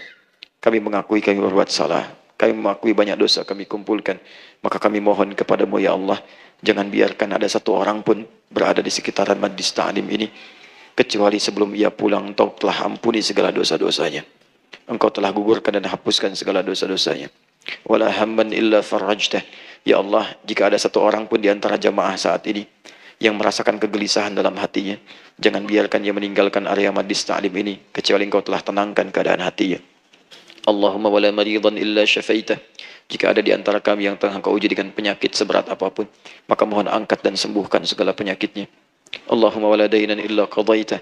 Ya Allah, jika ada di antara kami yang berat hidupnya karena lilitan utang piutang, terjebak riba dan sejenisnya, maka mohon ya Allah dengan keikhlasan amalannya, mohon angkat dan berikan rizki limpah terlimpah kepada yang untuk melunasi utang-utang dan terbebas dari lilitan riba dan semacamnya. Allahumma ya arhamar rahimin, Allahumma tubna ilaika min kullil ma'asi. Ya Allah, kami ingin memperbaiki diri kami. Kami bertobat dari segala maksiat yang pernah kami kerjakan. Allahumma asli ahwalana ma yuqarribuna ila ridhak. Ya Allah, kami bermohon kepadamu, mulai hari ini, mohon bimbing kami untuk memperbaiki diri, supaya kami bisa lebih dekat denganmu ya Allah. Allahumma asli azwajana. Ya Allah, kami mohon, sayangi dan perbaiki ya Allah, akhlak suami-suami kami. Ya Allah, mohon bimbing suami-suami kami jadi suami yang baik, membimbing keluarga menjadi keluarga yang saleh. Allahumma ya Allah, Allahumma arsyad wa asli ya Allah azwajana, zawjatina. Ya Allah, demikian dengan istri-istri kami ya Allah. Jadikan mereka perempuan-perempuan yang salihah, bimbing menjadi ibu-ibu yang baik. Allahumma abnana, auladana, dzurriyyatina. Allahumma aslih lahum li arhamar rahimin liyakunu salihin, liyakunu su'ada fid dunya wal akhirah. Ya Allah, anak-anak kami, cucu-cucu kami khawatir berpisah dengan mereka di akhirat nanti. Kami mohon ya Allah, jika memang ada maksiat yang mereka kerjakan karena dosa-dosa kami mohon ampun ya Allah. Perbaiki anak-anak kami, bimbing cucu-cucu kami ya Allah. Jadikan mereka anak-anak saleh, anak-anak yang bisa memberikan mahkota kepada kami di akhirat ya arhamar rahimin. Kami malu dengan anak orang lain yang telah hafal Al-Quran. Kami malu dengan anak orang lain yang telah mampu tahajud. Kami malu dengan anak orang lain yang telah bisa membaca Al-Quran dengan baik. Sedangkan anak kami masih sibuk dengan dunia ya Allah. Kami takut bila wafat tidak bisa memberikan petunjuk kepada mereka dengan izin-Mu. Allahumma ya arhamar rahimin. Allahumma idza kana hunalika baqiyati ayyamina faj'al baqiyata ayyamina ya Allah hayatan thayyibah. Duhai Allah, kami bermohon kepadamu, jika memang terbentang masa kehidupan bagi kami sampai dengan hari esok, maka mohon jadikan sisa-sisa hidup kami lebih baik daripada hari-hari yang sebelumnya. Wa idza kana hadzal yaum min akhir ayyamina faj'al ya Allah hadzal yaum husnal khatimah. Ya Allah, kami mohon, jika memang hari ini adalah hari terakhir kami hidup dan harus kembali kepadamu untuk wafat, mohon jadikan di hari ini kami husnul khatimah. Allahumma qawwi lisanana ila kulli kalimat at-tauhid la ilaha illallah Muhammadur Rasulullah. Ya Allah, kami mohon, jika kelak kami akan wafat, Ringankan lisan kami untuk mengucapkan kalimat tauhid la ilaha illallah Muhammadur Rasulullah. Wa ajib kalimatan biqaulika ya ayyatuhan nafsul mutmainnah irji'i ila rabbika radiyatan mardiyah fadkhuli fi ibadi wadkhuli jannati. Ya Allah, kami mohon kelak nanti dalam sakaratul maut nanti, jika kami bermohon kepadamu dengan kalimat tauhid la ilaha illallah, mohon jawab kalimat kami ya Allah dengan panggilanmu yang indah. Ya ayyatuhan nafsul mutmainnah, hai jiwa yang sudah tenang, irji'i ila rabbika radiyatan mardiyah, hai cepat pulang menghadap kepada Rabbmu. Hai cepat pulang menghadap kepada Rabbmu. Hai cepat pulang menghadap kepada Rabbmu. Aku ridha dengan semua amalmu, engkau pun akan ridha dengan semua pemberianku.